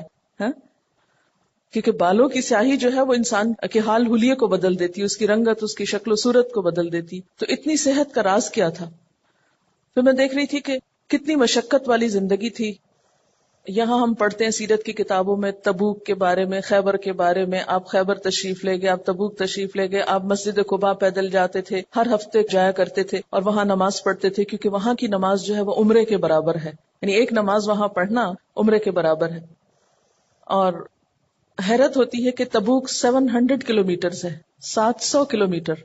اگر آج کے دور میں ہم 700 کلومیٹر صرف گاڑی میں یا کار میں یا بس میں بھی سفر کریں تو ہماری ہڈیاں چور ہو جائیں. کہاں یہ کہ اونٹوں پر اور گھوڑوں کے اوپر 700 کلومیٹر جانا اور 700 کلومیٹر آنا، اور وہ بھی سیر و تفریح کے لیے نہیں، جہاد کے لیے. اٹس ناٹ اے جوک، کیونکہ اتنی شدید گرمی ہے. اور آپ کو معلوم ہے آپ صلی اللہ علیہ وسلم نے سخت گرمی کے دنوں میں تبوک کا سفر اختیار کیا تھا. تو میں تو صرف سوچ کے پریشان ہوتی تھی، ہماری آنکھیں نہیں اس دھوپ میں کھلتی تھی، ہمیشہ وہ بلیک چشمہ لگانا پڑتا تھا. تو میں سوچتی کہ کس طرح انہوں نے یہ سارے سفر کیے. خیبر تقریباً 300 کلومیٹر دور ہے وہاں سے، مدینہ سے. یہ سب کچھ جسمانی صحت ہو تو ہو سکتا ہے، بیمار بدن کچھ نہیں کر سکتا. عبادت تک نہیں ہو سکتی بیمار بدن سے، پھر آپ صرف دیکھ کے حسرت ہی کر سکتے ہیں. اور صحت کا راز جو ہے وہ صفائی میں ہے، طہارت میں ہے. اور اس کا راز جو ہے اگر ساری طہارت کو جمع کیا جائے تو اس میں جو میجر پارٹ ہے وہ آپ کے ماؤتھ کی کلینلینس ہے. اس کی طرف ہم سب کتنی توجہ کرتے ہیں. ہمیں تو مسواک یوز کرنا بھی نہیں آتی، کیونکہ وہ پلاسٹک کے برش سے تو دن میں 5-6 دفعہ اگر آپ اسے کریں گے تو وہ تو بہت بدمزہ ہو جائیں گے آپ. لیکن اگر آپ لکڑی کا مسواک کرتے ہیں تو اس سے جو فریشنس منہ کے اندر آتی ہے اور جتنا انسان بہتر محسوس کرتا ہے وہ کسی اور چیز سے نہیں. لیکن ہم میں سے کتنے لوگ ہیں جنہوں نے اس سنت کو اپنایا ہو. میں سوچتی ہوں کہ بڑی بڑی باتیں تو دور کی بات ہے، چھوٹی سی بھی ایک سنت اپنانے کے لیے ہم اپنے آپ کو ذہنی طور پر اور اپنے ٹائم مینجمنٹ کے اعتبار سے وہ نہیں. اگر ہم واقعی چاہتے ہیں کہ اللہ کی عبادت کریں تو اس کے لیے اچھی صحت بہت ضروری ہے. ہاں، اور کوئی ایکسپیرینس اپنا شیئر کر. جی آپ.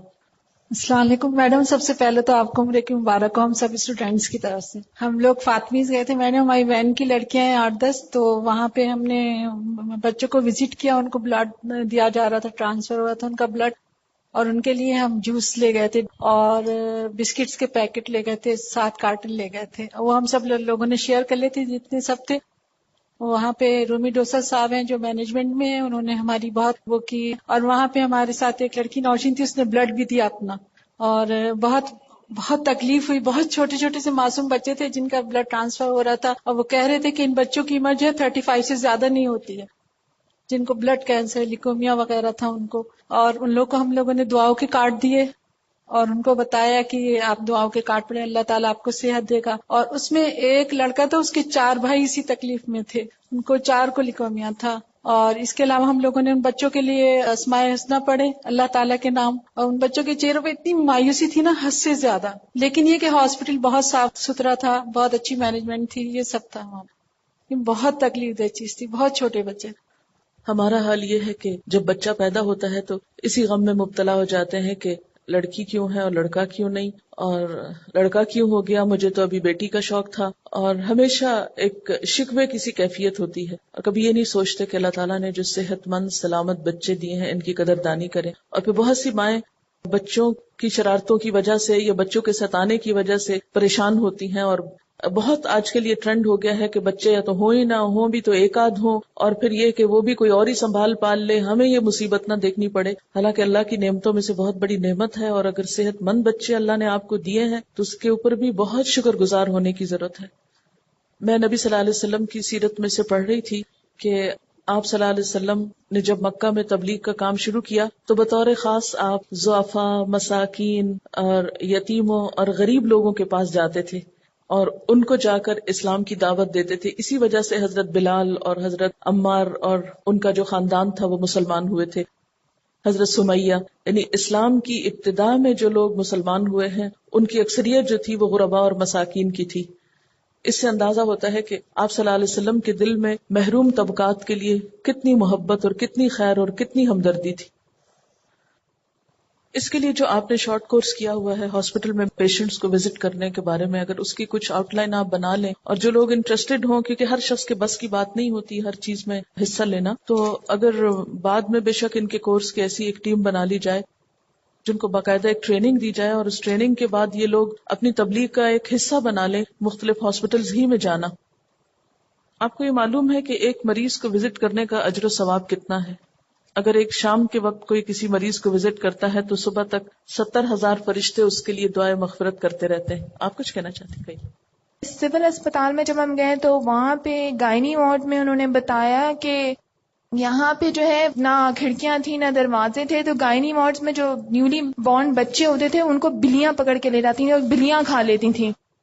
تو انہوں نے جو صاحبہ ہمیں مس فہمیدہ کے ساتھ ہم گئے تھے، تو جن صاحبہ نے ہمیں بتایا تو انہوں نے سارا وہ وارڈ کور کرایا ہے، وہاں کھڑکیوں اور جالیاں وغیرہ لگوائی ہیں، لیکن پھر بھی وہاں لوگوں کو بالکل صفائی سے کوئی وہ نہیں ہے. جو کھاتے تھے بستر کے نیچے پھینک دیا. اور ہم لوگوں نے کافی پوچھنے کی کوشش کری، اور جنا اسپتال میں بھی ہم لوگ گئے، لیکن وہاں بھی ایسی صفائی کہیں بھی نہیں ہے، کوئی کانسیپٹ نہیں ہے صفائی کا. یہ جو صفائی کی حالت ہے یہ واقعی قابل رحم ہے. حرم میں جو چیز مجھے بہت زیادہ تکلیف دی وہ یہ تھی کہ یوں لگتا ہے کہ جیسے لوگوں نے پکنک پوائنٹ بنایا ہوا ہے، اور پھر مختلف چیزیں کھا کے، اور کہیں پر بھی ان کو ٹیشوز کو کھانے کی چیزیں نہیں سمیٹتے بھی ہیں، لیکن اس کے علاوہ بچے بے شمار قسم کی چیزیں پھینکتے ہیں. یا خصوصاً مسجد نبوی میں نے دیکھا جمعرات اور سوموار کے دن، کیونکہ روزہ رکھتے ہیں لوگ اور وہیں آ کے کھولتے ہیں. یعنی جس وقت وہ روزہ کھولتے ہیں وہاں اور پھر اٹھتے ہیں تو بہت ساری جگہوں پہ جب مسجد خالی ہوتی تھی یوں لگتا ہے جیسے کوئی پارک میں کاغذ اور مختلف چیزوں کے ٹکڑے پھینکے ہوئے ہوں. ایسے دل خون کے آنسر ہوتا تھا. چونکہ میں نے وہ حدیث پڑھی بھی تھی کہ ایک خاتون جو تھی وہ بالکل معمولی سی تھی لیکن مسجد نبی کی صفائی کرتی تھی، تو حضور صلی اللہ علیہ وسلم نے ان کا جنازہ پڑھا ان کی وفات کے بعد. تو میں ہمیشہ اپنی بچیوں کو بھی یہ سب کو کوٹ کرتی رہتی ہوں کہ ان جذبوں کے ساتھ اگر ایسی جگہوں کی صفائی کریں تو شاید اللہ تعالیٰ ہم پر بھی کوئی رحم فرمائے. تو میں خود بھی کوشش کرتی کہ جو چیز میرے راستے میں آئے اسے بھی اٹھا لوں، اور اپنی بچیوں کو بھی میں نے کہا الحمدللہ ان لوگوں نے موپ وغیرہ لے کے بھی وہاں پر چیزیں وغیرہ صاف کی، چیزیں اٹھائیں. لیکن ظاہر ہے کہ ہم لوگ تو ایک محدود سے وقت کے لیے تھے. میں سوچتی تھی کہ ہو سکتا ہے کہ اگر ہم میں سے ہر ایک کے اندر اتنا جذبہ ہو اور کچھ لوگ بھی اس کوڑے کو اٹھانا شروع کر دیں تو ہو سکتا ہے کچھ لوگ دیکھ کر وہاں پر پھینکنا اور پھیلانا ہی ختم کر دیں. اب اگر ہاسپٹلز میں لوگ خود ہی کھا کے بیڈ کے نیچے پھینک رہے ہیں تو آپ خود سوچیں کہ کتنی دفعہ دن میں آئیں گے صفائی کرنے والے. یعنی حکومت بھی کیا کرے، یہ صفائی کرنے والے بھی کیا کریں اگر ہم ہی اس کو مینٹین نہ رکھیں. السلام علیکم. میں کچھ عرصے پہلے کراچی سے دور ایک جگہ ہے ٹنڈوالہ یار، وہاں گئی تھی، اور وہاں پہ ایک ٹاؤن بن رہا ہے راشد ٹاؤن، جو ایئر کموڈور میجر شبیر ہیں جو بنا رہے ہیں. ان کے بارے میں شاید آپ لوگ نہیں جانتے ہوں، لیکن کچھ عرصہ پہلے 5-6 سال پہلے کی بات ہے کہ ان کا جوان بیٹا تھا، وہ بھی ایئر فورس میں تھا، اور یہاں اخباروں میں بھی آیا تھا کہ ناظم آباد میں وہ جہاز لے کے اڑا رہے تھے تو ان کے جہاز میں آگ لگ گئی تھی. تو نیچے بیس نے کہا تھا کہ آپ ایجیکٹ کر جائیں، لیکن انہوں نے کہا کہ اگر میں اس وقت ایجیکٹ کروں گا تو جہاز آبادی پہ گر جائے گا، تو میں آبادی سے لے جاؤں گا تب ایجیکٹ کروں گا. لیکن اس وقت وہ بہت لیٹ ہو چکے تھے. جب وہ آبادی سے لے گئے انہوں نے آبادی بچا لی لیکن اپنی جان دے. تو ان کا ایک ہی بیٹا تھا اور ان کے فادر کے لیے ظاہر ہے یہ بہت بڑا لاس تھا. اس کے بعد سے انہوں نے اپنا یہ ایم بنا لیا کہ ان کی میموری میں وہ ایک ٹاؤن بنائیں گے، کیونکہ وہ بتا رہے تھے کہ وہ بہت زیادہ جو لڑکے ان کے بیٹے جو تھے وہ فلاح کے کام کرتے رہتے تھے. تو انہوں نے کہا کہ میں اس کے ایم کو پورا کروں گا. تو وہ اب راشد ٹاؤن بنا رہے ہیں ٹنڈوالہ یار میں، اور انہوں نے ابھی ایک چھوٹی سی بلڈنگ لی ہے جس میں وہ بچوں کی تعلیم کا انہوں نے کام شروع کیا ہے. تو وہ اسکول میں دیکھنے گئی تھی، تو اسکول میں آپ یقین کیجئے کہ مجھے بہت ہی حیرت ہوئی تھی کہ وہ بالکل گاؤں کے بچے تھے، لیکن ان کو باقاعدہ لیٹسٹ قسم کی ایجوکیشن دی جا رہی تھی. ان کا بریک ہوتا ہے جس میں بچوں کو دودھ، بسکٹس اور مختلف چیزیں کھلائی جاتی ہیں. پھر اس کے بعد ان کی تعلیم ہوتی ہے، قرآن کی بھی تعلیم دی جاتی ہے، اور اسکول ختم ہونے کے بعد 4 یا 5 بجے اسکول ختم ہوتا ہے جس پہ ان کو کھانا وغیرہ کھلا کے بھیجا جاتا ہے. ان کے یونیفارم کا، ان کے کتابوں کا تمام بندوبست ہوتا ہے.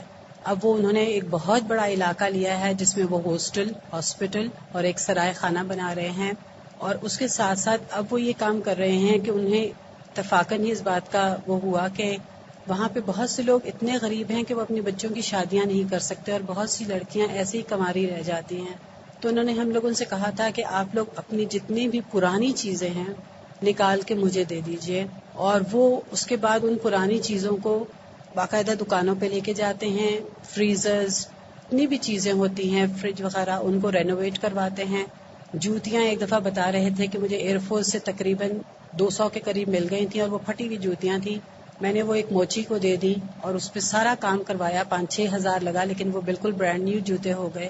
وہ میں نے سب کو بانٹ دیے، اور اب وہ یہ کرتے ہیں کہ شادیاں کرواتے ہیں، اور لوگوں کے پرانے کپڑے، پرانی چیزیں جمع کر کے ان کو بالکل اچھی حالت میں کر کے وہ وہاں پہ دیتے ہیں، اور خود جاتے ہیں اور خود شادیاں کرواتے ہیں. کہتے ہیں میں نے اجتماعی بھی شادیاں کروا رہا ہوں. اسی لیے انہوں نے مجھ سے کہا تھا کہ آپ لوگ اگر اپنے پرانے کپڑے، پرانی چیزیں جو آپ کے گوداموں میں پڑی ہوئی ہیں، جسٹ گو تھرو اٹ، اور اگر آپ وہ نکال کے ہمیں دے دیں تو ہمیں لینے میں کوئی اعتراض نہیں ہوگا.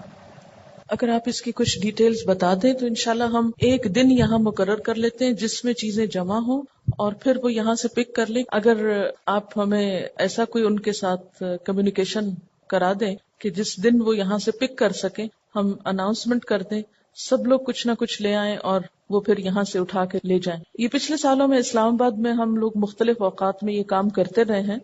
تو انشاءاللہ تعالی جب ایسی کچھ چیزیں جمع کرنی ہوگی تو پھر ان کو پراپر طریقے سے، اگر ہم حضور صلی اللہ علیہ وسلم کی یہ حدیث یاد رکھیں کہ تم اس وقت تک مومن نہیں ہو سکتے جب تک اپنے مسلمان بھائی کے لیے وہ پسند نہ کرو جو اپنے لیے پسند کرتے ہو. اگر ہم دوسرے کو دیتے وقت کوئی بھی چیز یہ سوچیں کہ کیا یہ مجھے اپنے لیے پسند ہے، یعنی ایک تو ناپسند ہونے کی وجہ یہ ہو سکتی ہے مثلا چھوٹا ہو گیا یا آؤٹ آف فیشن ہو گیا، چلے وہ تو ایک الگ بات ہے، لیکن کسی بھی ردی چیز کو، بیکار چیز کو یا ایسی حالت میں دینا کہ جس سے دوسرے کو تکلیف ہو، وہ پھر لا تبطلوا صدقاتکم بالمن والاذی میں آ جاتا ہے. من کے ساتھ اذا کی ایک قسم یہ بھی ہے کہ انسان گندی چیز دے دوسرے کو، جسے دے کر دوسرے کو اور شرمندہ کرے اور رسوا کرے اور ذلیل کرے. کوئی اور اس سے ذرا ہٹ کر کوئی اور ایکسپیرینس کسی قسم کا، کوئی لوگوں سے بات چیت کے دوران آپ کو کوئی مشکل پیش آئی ہو، کمیونیکیشن میں کوئی بحث ہو گئی ہو، کوئی جھگڑا ہوا ہو کسی سے اور آپ ٹیمپر لوز کر گئے ہوں اور پھر آپ نے ریگریٹس کیے ہوں، تو کوئی ایسا واقعہ؟ جی آپ نے. السلام علیکم میڈم، میں یہاں پر لسنر ہوں، پچھلے سال سے آ رہی ہوں. میرے پاس کوئی اتنے وسائل نہیں ہیں، لیکن یہ تھا کہ میری ایک ماسی تھی اور وہ میرے پاس آئی کہ ان کی بہن جل گئی تھی، تو ان کے پاس کوئی اتنا وہ نہیں تھا. تو مجھے مطلب میں کچھ زیادہ ان کو ہیلپ نہیں کرتی، تو مجھے یہی نظر آتا ہے کہ میں ان کو الہدا لے کر آؤں اور یہاں سے کچھ ان کی وہ ہو. تو میں جب یہاں لے کر آئی تو ان کی کافی ان کی ہیلپ کی. وہ بیچاری غریب تھی، تو ان لوگوں کو یہی ہوتا ہے نا کہ ہم لوگ اتنا افورڈ نہیں کر سکتے، ہم ہاسپٹلس کے خرچہ برداشت نہیں کر سکتے ہیں. تو وہ بیچاری جگہ کے پاس لے جا آتی تھی اور وہ اس غریب سے اتنے پیسے لوٹتا تھا اتنا، اور وہ کہتا ٹھیک ہو جائے گا، جبکہ اس کی حالت جو تھی وہ صحیح نہیں ہو رہی تھی. لیکن پھر بھی یہ ہوا کہ نا وہ وہیں لے کے جاتی تھی. پھر میں نے ان کو زبردستی کر کے ان کو سول ہاسپٹل میں خود لے گئی اور لے جا کے اور میں نے وہاں ڈاکٹر کو دکھایا. ڈاکٹر نے کہا اس کی حالت تو بہت زیادہ خراب ہے اور فوراً ایڈمٹ کرنا. میں نے ماسی کو بہت تسلی دی کہ تم بے فکر رہو، انشاءاللہ سب خرچہ. وہ لوگ یہی ڈرتے رہتے ہیں غریب کہ ہم تو اتنا افورڈ نہیں کرتے اور ہم کیونکہ غریب ہیں تو ہماری کون مدد کرے گا یہاں پر. تو لیکن میں نے بہت تسلی دے کے میں نے کہا تم بے فکر رہو، میں خود سب کچھ کرواؤں گی نا. لیکن میڈم جب میں وہاں گئی ہوں، وہاں اس وارڈ میں، حالانکہ میں ہر جگہ ہاسپٹل میں جاتی ہوں عیادت کے لیے، کبھی مجھے کسی مریض سے کسی سے ڈر نہیں لگتا، لیکن وہاں کا جو نقشہ دیکھا تھا نا تو بس دیکھ کے دل کانپ گیا کہ وہ جلنے سے جو ہے نا لوگوں کے پورے شیپ بدل گئے نا، جسم کی آنکھوں کھالیں پوری جل گئی، پورے کان ان کے جیسے پگھل گئے، اور بس اتنا دیکھ کے رونا آ رہا تھا ان لوگوں کو. اور معصوم ایک بچہ تھا چھوٹا بالکل 2 سال کا، وہ بھی بےچارا گرم پانی میں گر گیا. وہاں پتیلی ماں نے گرم کر کے ٹھنڈا کرنے کے لیے رکھی تھی. اس کو بچے کو تو معصوم کو دیکھ کے بس آنکھوں سے آنسو نکلتا تھا، اللہ میں اتنا معصوم بچہ ہی اور پورا اس کی کھال چلی ہوئی. ایک جوان بچی تھی، اس کے گھر والوں نے اس کو جلا دیا تھا، تو اس کے کان بالکل اس کا جل کے وہاں کوئی کچھ کان ہی نہیں تھا اس کا. اور اس دن آ کے رات تک دل کی میری یہ حالت رہی ہے کہ میں آپ کو بتا نہیں سکتی کہ کیا میرا حال تھا. میں یہ کہہ رہی تھی سب کو کہ یہ تو اللہ تعالیٰ ہم کو جو دوزخ کا ایک صرف جھلک ہمیں دکھایا ہے، اور بےچارے زیادہ تر سب غریب انسان جو بےچارے افورڈ بھی نہیں کر سکتے. میرا دل کر رہا تھا کہ کوئی ایک شخص یہاں آ جائے جس کے پاس ہو، وہ آ کے کھڑا ہو کے صرف ان کی مدد کرتے رہے لوگوں کو کہ کیا ضرورت ہے. اور وہ ان سے بیٹھ کے پیسے مانگ رہے ہیں ہاسپٹل والے. وہ بےچاری ایک پٹھان عورت تھی جس کا میاں کھانا پکا کے اس کے 5-6 بچے کوئٹہ سے آئے ہوئے تھے، اور وہ کہتی تھی میرے پاس تو پیسہ بھی نہیں ہے اپنا، اور وہ کہتے کہ نہیں بیٹھ کے پیسے دو. بس دل چاہتا ہے کہ کوئی جا کے وہاں دیکھے اور جا کے ان کی مدد کرتا رہے، پاس انجیکشن کے نہ کسی چیز کے پیسے.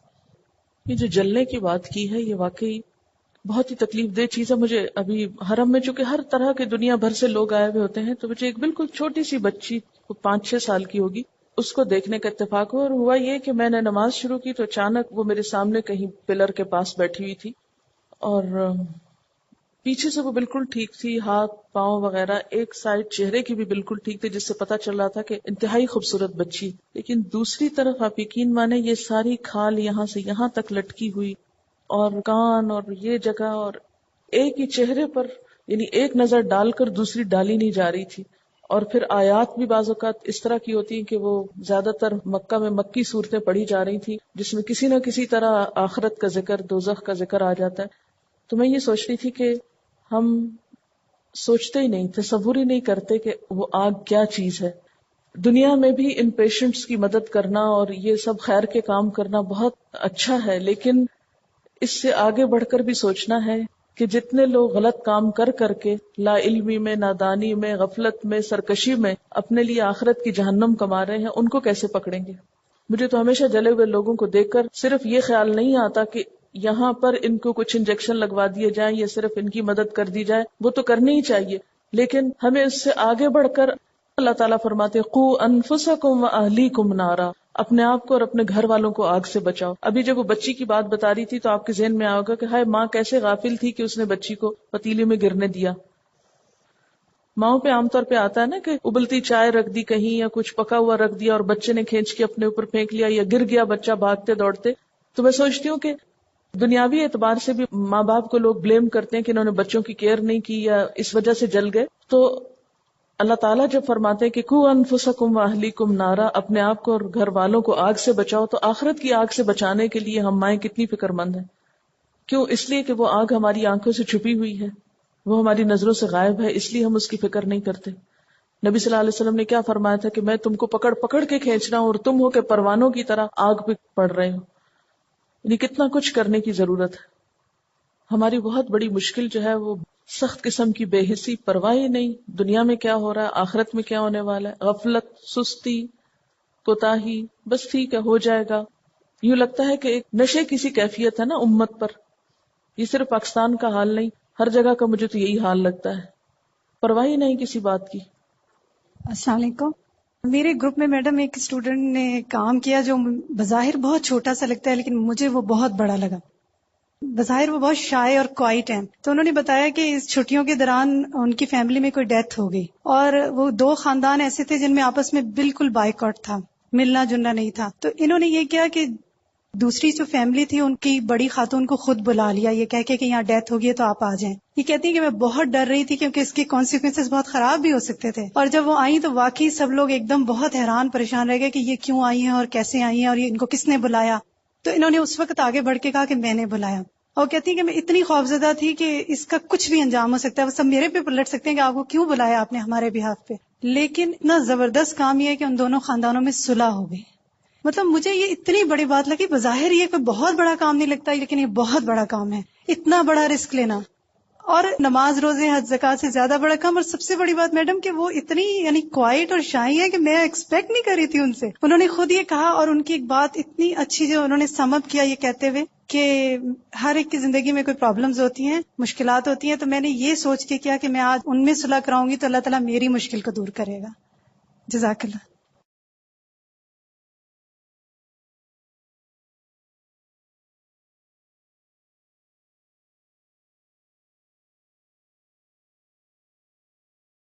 پر میں ایک ٹارگٹ بنی ہوئی تھی حجاب کا. تو میری پھپھو نے مجھے بلایا، انہوں نے مجھے بلایا اور کہنے لگی کہ میری بچی تجھے کیا ہوا. میں نے کہا جی کیا ہوا پھپھو؟ کہنے لگی کہ تم نے اپنا یہ کیا حلیہ بنا لیا اس جوانی میں، اور ابھی تو تمہاری عمر تھی بڑا کچھ کرنے کی، تو اس عمر میں یہ کیوں کیا؟ ابھی تو بہت عمر پڑی تھی. تو میں نے کہا کہ پھپھو جب ہم ہر چیز میں اچھی اور بیسٹ چیز مانگتے ہیں تو ہم اللہ تعالیٰ کو دینے میں ہم اپنی بیسٹ چیز اپنی جوانی کیوں نہ دیں. تو وہ چپ ہو گئیں. میری پھپھو کی فیملی بہت زیادہ پردہ بالکل بھی نہیں کرتے، تو میں نے ان کو ایک کیسیٹ دی اور میری امی نے ان کو صلہ رحمی، عدل اور شرک کیا ہے پہ کیسیٹس دی، اور پھر اس کے بعد یہ سلسلہ چل پڑا. تو قریباً 1 مہینے بعد پھپھو میرے گھر آئیں اور انہوں نے کہا کہ مجھے اپنی غلطی کا اندازہ ہوا اور مجھے پتا چلا کہ تم جو کام کر رہی ہو وہ واقعی صحیح کام کر رہی ہو، اور دعا کرو کہ ہم بھی اسی طرف آ جائیں. اور ایک پھپھو کی بیٹی ہے، انہوں نے کہا کہ مجھے بتاؤ اسکارف اور کوٹ کہاں سے ملتا ہے، تو ہم بھی بولے. لیکن اس میں میرا وربل کام اتنا نہیں تھا، صرف عمل تھا، کیونکہ اس گیدرنگ میں نے ایک دفعہ بھی حجاب نہیں اتارا تھا اور میوزیکل گیدرنگ تھی. تو اس میں اٹھ کے ایک روم میں جا کے اپنے پیپرز چیک کرنے لگ گئی تھی، اور وہ سب لوگ آ کے باری باری میرے پاس بیٹھ کے شفٹ لگا کے چلے جاتے تھے. اور اس گیدرنگ میں کسی نے میرا اسکارف کھینچا، کسی نے حجاب اٹھایا اور کسی نے کچھ کیا. تو میں نے انہیں کہا کہ جب میں آپ کو کور کرنے کو نہیں کہہ رہی ہوں تو آپ مجھے اتارنے کو بھی نہ کہیں. السلام علیکم. یہ ہوم ورک سے تو ریلیٹڈ نہیں ہے لیکن یہ میرا اپنا پرسنل ایکسپیرینس ہے کہ میں کورس جوائن کرنے سے پہلے ایز اے لسنر بھی 2-3 مہینے آتی تھی. تب ہر روز میں جاتی تھی اور الحمدللہ ایک نیا میسج لے کے جاتی تھی اور بڑا سکون سا ملتا تھا. لیکن جب سے کورس جوائن کیا تھا تو کچھ ایسا بھاگا دوڑی میں ٹائم گزر رہا تھا، تو انٹریکشن اپنی بچیوں سے اور فیملی سے، کزن سے، سب سے جیسے کٹ سا گیا. تو بس مجھے تھوڑی سی گھبراہٹ رہتی تھی کہ کیا یہ ہم مارکس کے لیے ہی فائٹ کریں یا کچھ گین بھی کریں. کچھ میں جج نہیں کر پا رہی تھی. لیکن اب چھٹیوں میں کچھ ٹائم ملا، پھر جا کے کزن سے ملی، بیٹی کے ساتھ ٹائم اسپینڈ کیا، تو مجھے اتنی سیٹسفیکشن ہوئی کہ الحمدللہ ہم بہت ماشاءاللہ گین کر رہے ہیں. ابھی اس لیول پہ تو نہیں پہنچے لیکن ہم جو سمجھتے ہیں کہ پتہ نہیں ہم نے یہ گریسپ کیا یا نہیں کیا، تو ہمارے دل کے اندر وہ بات ہوتی ہے. جب بھی کوئی ایسا موقع آیا جیسے کہ بیٹھے گروپ میں کوئی بات ہو رہی ہے، گوسپنگ ہو رہی ہے، تو آپ کو پتہ لگ گیا کہ نہیں یہ صحیح بات نہیں ہے، اور آپ نے بہت ہی سافٹلی اس بات کو کنوے کیا، ایک آدھ حدیث سنا دی، ایک آدھ قرآن کی آیت سنا دی. اس طرح سے بیٹی کے ساتھ بھی ذرا ٹائم زیادہ اسپینڈ ہوا، اس کو ڈفرینٹ قصے سنائے، مسلم ہیروز کے بارے میں بتایا. تو مطلب کہ مجھے یہ بہت خوشی ہوئی یہ جان کر کہ ہمیں جس بات کا احساس نہیں تھا کہ ہم لرن کر رہے ہیں وہ ہمارے اندر جذب ہو رہا ہے الحمدللہ. السلام علیکم ورحمۃ اللہ وبرکاتہ.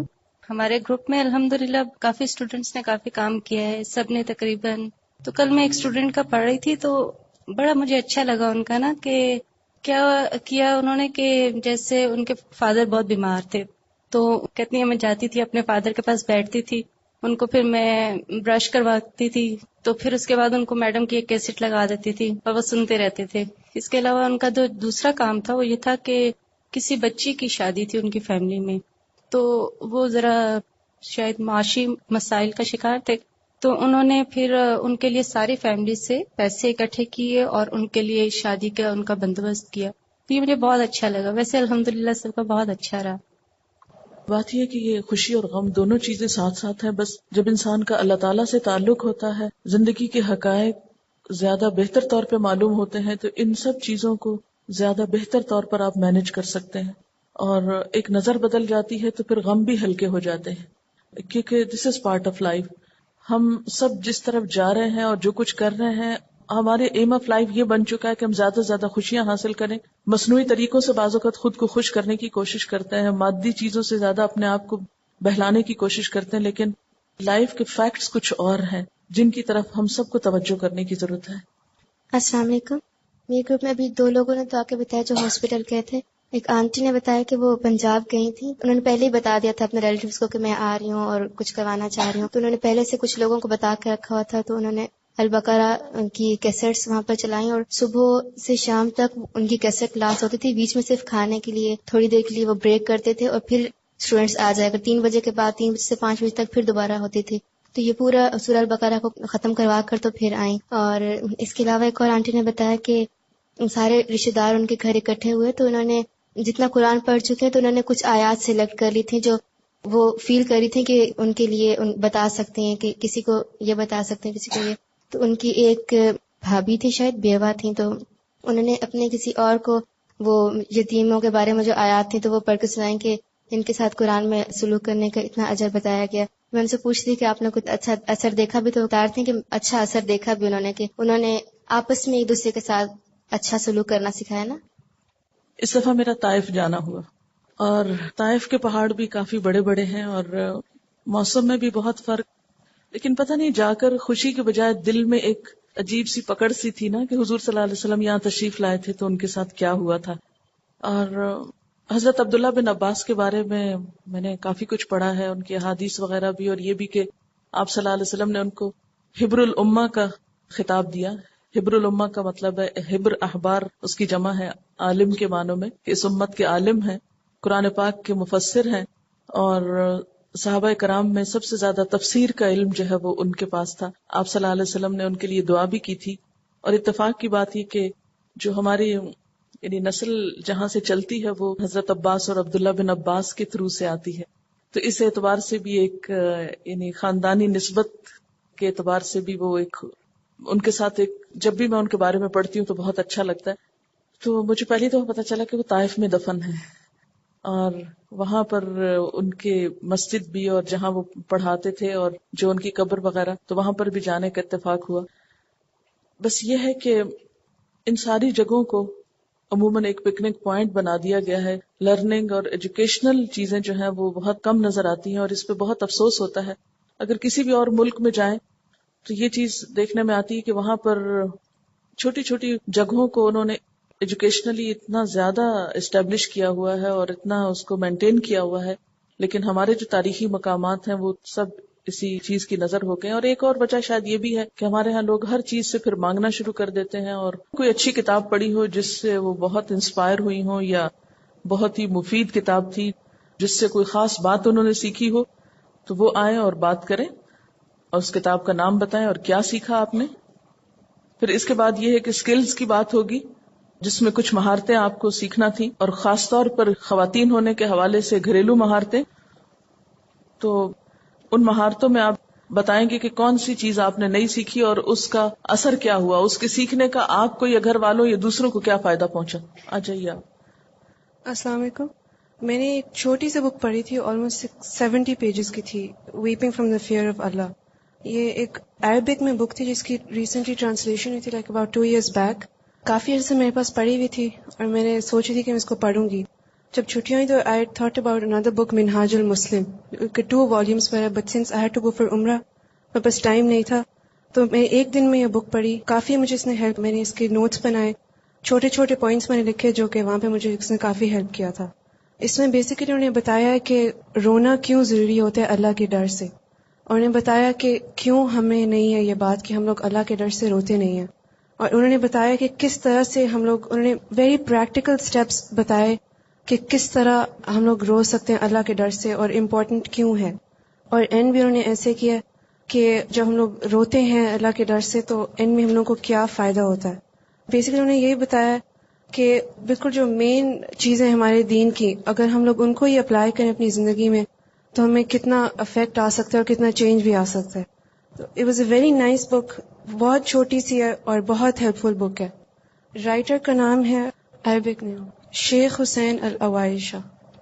تو اس سے یہ ہے کہ جب تک ہم مائیں گھروں میں قرآن کی آواز کو بلند نہیں کریں گی، جب تک ہم اپنے بچوں کے کانوں کو ان آوازوں سے مانوس نہیں کریں گے، وہ ضرور روئیں گے قرآن سن کر. دوسری بات یہ کہ عموماً ہم لوگ نماز سے غافل ہیں. بچے جب ماں کو خاموش دیکھتے ہیں اور وہ یہ دیکھتے ہیں کہ ماں جو ہے وہ چپ ہو کر کھڑی ہو گئی ہے اور اس نے ہمیں چھوڑ دیا ہے، تو وہ خوف سے پھر روتے ہیں. ہمیں اجازت ہے اس بات کی، یعنی ہمارے دین میں اتنی رخصت ہے، اتنی سہولت ہے کہ اگر بچہ چھوٹا ہو تو ماں اسے اٹھا کر بھی نماز پڑھ سکتی ہے. یعنی بچے کو رونے نہیں دینا چاہیے، بلکہ اس میں اگر وہ خوف زدہ ہو رہا ہے تو اسے اٹھا لینا چاہیے. اگر بڑا بچہ ہے تھوڑا تو اس کو پاس لگا لینا چاہیے، اس کے اوپر تھوڑا سا ہاتھ تھپک دیں تاکہ اسے آپ کی پریزنس کی فیلنگ ہو. تیسری بات یہ کہ ہمارے چھوٹے بچوں کے لیے مسجدیں اجنبی چیز ہو گئی ہیں، کیونکہ ہماری عورتوں پر مسجدوں کا داخلہ بند ہے. اگر وہ عام مسجدوں میں جمعے میں کبھی، کسی اور نماز میں کبھی کبھار بچوں کو لے جائیں اور بچے اس ماحول کو دیکھتے رہیں تو وہ ماحول ان کے لیے خوف زدہ کرنے والا نہ ہو اور وہ اس ماحول میں روئے نہیں. تو یہ بچوں کی صورت میں بھی ہمیں امت کی ایک تصویر نظر آتی ہے حرم میں جا کر کہ ہم مائیں کیا کر رہی ہیں. ہم نے ان کو کتنا روحانی، ایمانی اور دینی ماحول دے رکھا ہے کہ وہ دین کے ایک ماحول میں اللہ کے گھر میں جا کے چیخنا چلانا شروع کر دیتے ہیں، اور نہ صرف یہ کہ اپنی نماز، دوسروں کی نماز بھی خراب کرتے ہیں. کیونکہ میں نے یہ دیکھا کہ جب امام بولتے تھے تو بچے چیختے تھے، اور جب امام کوائٹ ہوتے تھے تو بچے بھی چپ ہو جاتے تھے. حالانکہ وہ تلاوت تو وہ ہے جو دلوں کو پگھلا دیتی، لیکن سمجھ میں آئے تو دل پگھلے. تو یہ ہے کہ ہمیں اللہ کے گھر جا کر یا کسی بھی دین کی مجلس میں جا کر شکوہ شکایت تو نہیں کرنی کہ ہمیں یہ تکلیف ہوئی، بہت گرمی تھی، بڑی دھوپ تھی، یہ تھا وہ تھا، ایسی نیگیٹو باتیں نہیں کرنی. لیکن جو خرابیاں وہاں ہو رہی ہیں ان کے بارے میں غور و فکر کرنا ہے اور ان کا علاج دریافت کرنا ہے. اب مثال کے طور پر میری اپنی آنکھوں نے یہ بات دیکھی، قرآن پاک اور جوتے ایک لیول پر ساتھ ساتھ. میرا دل چاہ رہا تھا کہ میں آپ لوگوں کو دکھاؤں کہ حالات کیا ہیں.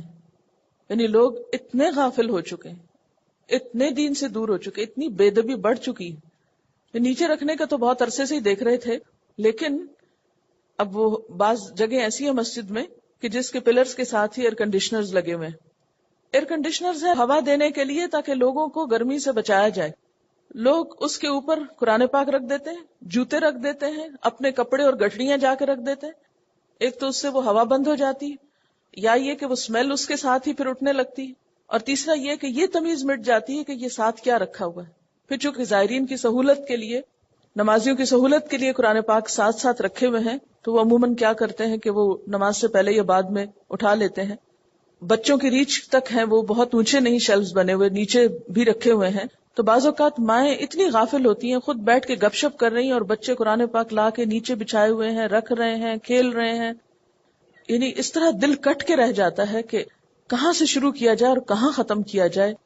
یہ اتنی بے حسی اس وجہ سے ہے کہ مسلمان عورت جو ہے وہ دین سے دور ہے، علم سے دور ہے. شامت کے مارے مسلمان امت میں یہ کانسیپٹ عام ہو گیا کہ علم عورت کے لیے نہیں ہے، یہ صرف مردوں کے لیے ہے. نتیجہ یہ ہوا کہ ہماری نسلوں کی نسلیں جاہل پیدا ہوئیں، اور جس کا سما ہم آج دیکھ رہے ہیں اپنے سامنے.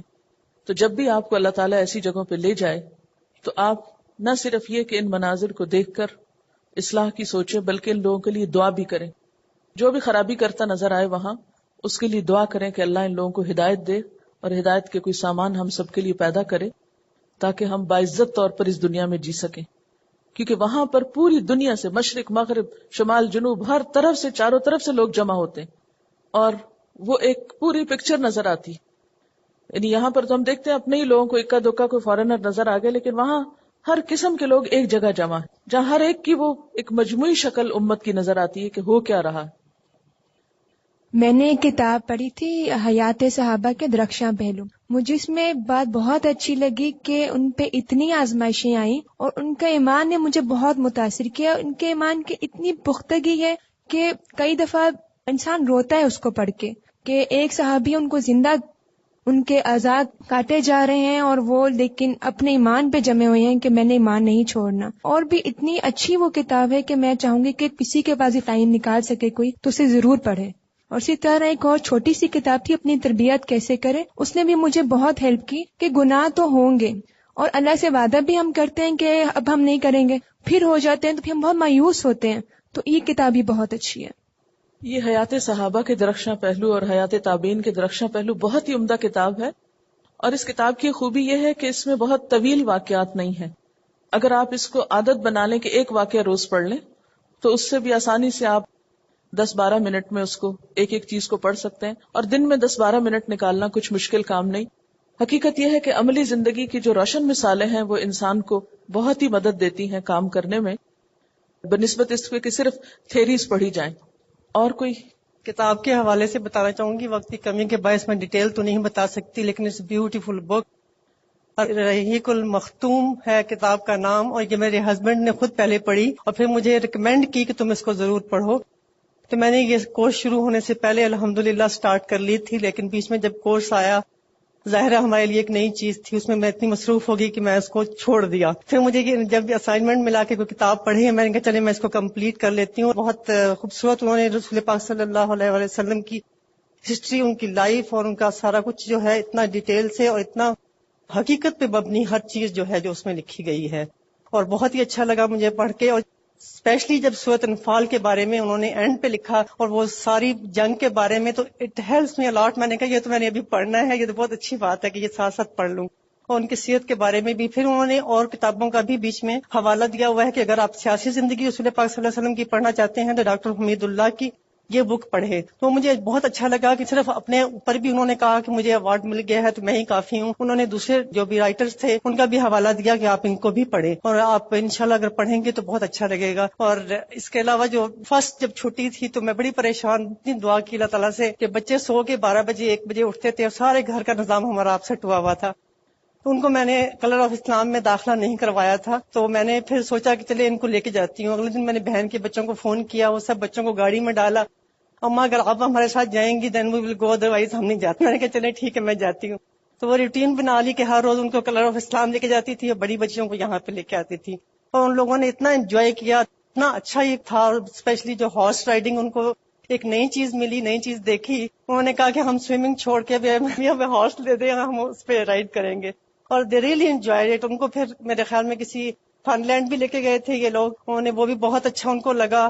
اور الحمدللہ جتنی بھی لوگوں نے ایفرٹ کی اس کے لیے ہم سب شکر گزار ہیں. اور اس بات یہ کہ ان سب چیزوں کے لیے ہیومن ریسورس بھی چاہیے اور دوسرے ریسورسز بھی چاہیے، کیونکہ جگہ کی اتنی کمی تھی کہ اردو اور انگلش 2 کورسز اناؤنس کیے گئے تھے. لوگ اتنے زیادہ آ گئے کہ وہ سامنے کی فرنٹ لابی پر تھا، وہ بہت مشکل ہوا. پھر دونوں کو کمبائن کیا گیا یہاں پر. پھر بچوں کے جو پروگرامز ہیں وہ بھی کسی اسکول میں کسی کی جگہ پر کیے گئے. تو ظاہر ہے کہ ان سب چیزوں کے لیے پھر جتنے ریسورسز ہیں اس کے مطابق ہی پلانز بن سکتے ہیں. اگر ہمارے پاس اور جگہ ہوتی تو ہم ابھی تک یعنی 2 مہینے کیا 3 مہینے جب چھٹیوں کے شروع سے لے کے آخر تک یہ چیز جو ہے وہ کرتے رہتے. دوسرا یہ کہ کہاں کریں، اس وقت بھی آپ خود سوچیں نا کہ یہ بھی اللہ کا احسان ہے کہ اس چھت کے نیچے بیٹھے ہوئے ہیں. اس میں یہ جو کتاب انہوں نے کوٹ کی ہے الرحیق المختوم، اس کتاب کی خوبی یہ ہے کہ اس میں جتنی چیزیں انہوں نے کوٹ کی ہیں وہ اوتھینٹک ہیں. عام طور پر کچھ کتابیں ایسی ہوتی ہیں کہ جس میں ہر طرح کی چیزیں جمع کر دی جاتی ہیں، اوتھینٹک بھی اور ضعیف بھی اور موضوع تک بھی باتیں ہوتی ہیں. لیکن اس کتاب کی خوبی یہ ہے کہ اس میں صحیح روایات پر مبنی حضور صلی اللہ علیہ وسلم کی سیرت اور واقعات آپ کی زندگی کے بیان کیے گئے ہیں. اور اس کتاب کے لکھنے والے کو فیصل ایوارڈ ملا تھا. اس نے خود عربی اور اردو دونوں میں لکھی. انڈین ہے، صفی الرحمان مبارک پوری. پہلے جو بات ہوئی تھی گھڑ سواری کی، تو اس پر میں آپ کو ایک حدیث سنا دوں. یہ بھی ایک سنت ہے. یعنی بات یہ ہے کہ آپ صلی اللہ علیہ وسلم نے اولاد کی تربیت کے جو طریقے بتائے ہیں اس میں یہ بھی ہے کہ علموا اولادکم الرمایا والسباحہ، اپنی اولاد کو تیر اندازی سکھاؤ، تیرنا سکھاؤ اور گھڑ سواری سکھاؤ، یعنی یہ اسکل سکھاؤ. تو یہ بچپن میں ہی اپنے بچوں کو آپ سنت سمجھ کر یہ سکھائیں تاکہ کسی بھی مشکل وقت میں انہیں ان چیزوں سے ایسی اسکلز آتے ہیں. اور اگر یہ کام ہم کرتے ہیں اور دنیا کا کام سمجھ کے کرتے ہیں تو ہمارے لیے اجر کوئی نہیں. اور اگر ہم اس کو دین کا حصہ سمجھ کے کرتے ہیں اور نبی صلی اللہ علیہ وسلم کا حکم سمجھ کر اور سنت سمجھ کر، تو اس میں ہمارے لیے اجر کا اجر ہے اور اس کے ساتھ ایک اسکل بھی ہے. السلام علیکم. جو بھی ہم لوگوں کو اسائنمنٹ دیا گیا تھا، بک پڑھنی اور سمر کورس کچھ بھی کروانا، میں نے الحمدللہ سب کرنے کی کوشش کی ہے نا. اور میں نے بک پڑھی سیرت عائشہ، سید سلیمان ندوی نے لکھی ہے. بہت اچھی کتاب ہے. اور مجھے سب سے اچھا یہ لگا ہے، آج کل کے ماحول میں ہم دیکھتے ہیں ہر خواتین کا یہ مسئلہ پردہ کرنا بہت مشکل ہے. حضرت عائشہ رضی اللہ تعالیٰ عنہ نے پردے میں رہ کر تعلیم بھی دی اور حدیثیں بھی اتنی کوٹ کی. بہت اچھی مجھے لگی وہ کتاب. میری فرینڈ نے کب سے دی ہوئی تھی، لیکن جب آپ نے کہا کہ ایک بک پڑھنی ہے تو الحمدللہ میں نے صبح شام لگا کے اس کتاب کو پڑھا. میں نے کہا ختم کرنی انشاءاللہ. اور اس کے علاوہ میں نے سمر کورس ہم لوگوں نے کروایا.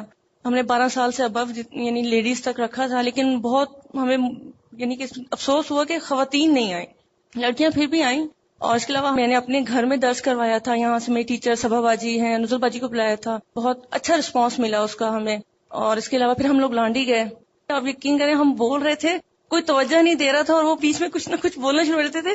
ہم لوگوں کا سارا ٹیمپر ٹوٹ گیا. بھی ہم نے کوشش کی کہ ان کو لیل و نہار میں سے نبی صلی اللہ علیہ وسلم کی سنتیں بتائیں. دراصل ہم ڈس ہارٹ ہو رہے تھے نا، لیکن پھر بھی ہم نے کوشش جاری رکھی. ہم نے کہا نہیں، ہمت نہیں ہارنی. خیر ہم نے پھر اسماء الحسنی پڑھے اور دعائے نور پڑھی. اس کے علاوہ میں نے پھر شام کو اپنے محلے میں ایک کلاس شروع کی ہے جس میں 7-8 خواتین آ جاتی ہیں. اس میں روز ان کو نا تھوڑا قاعدہ پڑھا دیتی ہوں، تھوڑی نماز پڑھا دیتی ہوں، کیونکہ نماز تو آتی ہے الحمدللہ سب کو آتی ہے، لیکن مخارج ان لوگوں کے بالکل صحیح نہیں ہے. زبر کو اتنا کھینچ جائیں گے اور طویل حرکات کو بالکل ہی نہیں پڑھیں گے. اور اسماء الحسنی اتنے شوق سے سنتی ہیں نا، روز مجھے کہتی ہیں نہیں یہ ضرور پڑھو. اور دعائیں نور تو ان کو اتنی اچھی لگتی ہے کہ روز مجھے اٹھنے ہی نہیں دیتی. اب میں نے ان کو بولا دیکھو اس طرح نہیں کیا کرو، مجھے بھی پڑھنا ہوتا. یعنی کہ الہدا ہم لوگوں کا کھل گیا ہے. لیکن میں نے ان کو پھر یہ کہا تھا کہ ہفتے میں 2 دن ہم کر لیتے ہیں کلاس، ایک سینٹر میں رکھ لیتے ہیں یعنی سیٹرڈے کو. تو خوش پھر بھی ہو رہی تھی کہ چلے نہیں تم آنا ضرور. اور الحمدللہ اللہ سے دعا ہے کہ میں ان کو کچھ اچھی بات سکھا سکوں. روز یہ کہ قرآن مجید کی 2-4 آیتوں کی تفسیر بھی کر دیتی ہوں جو شروع سے ہم نے سب پڑھا ہے. اوکے السلام علیکم.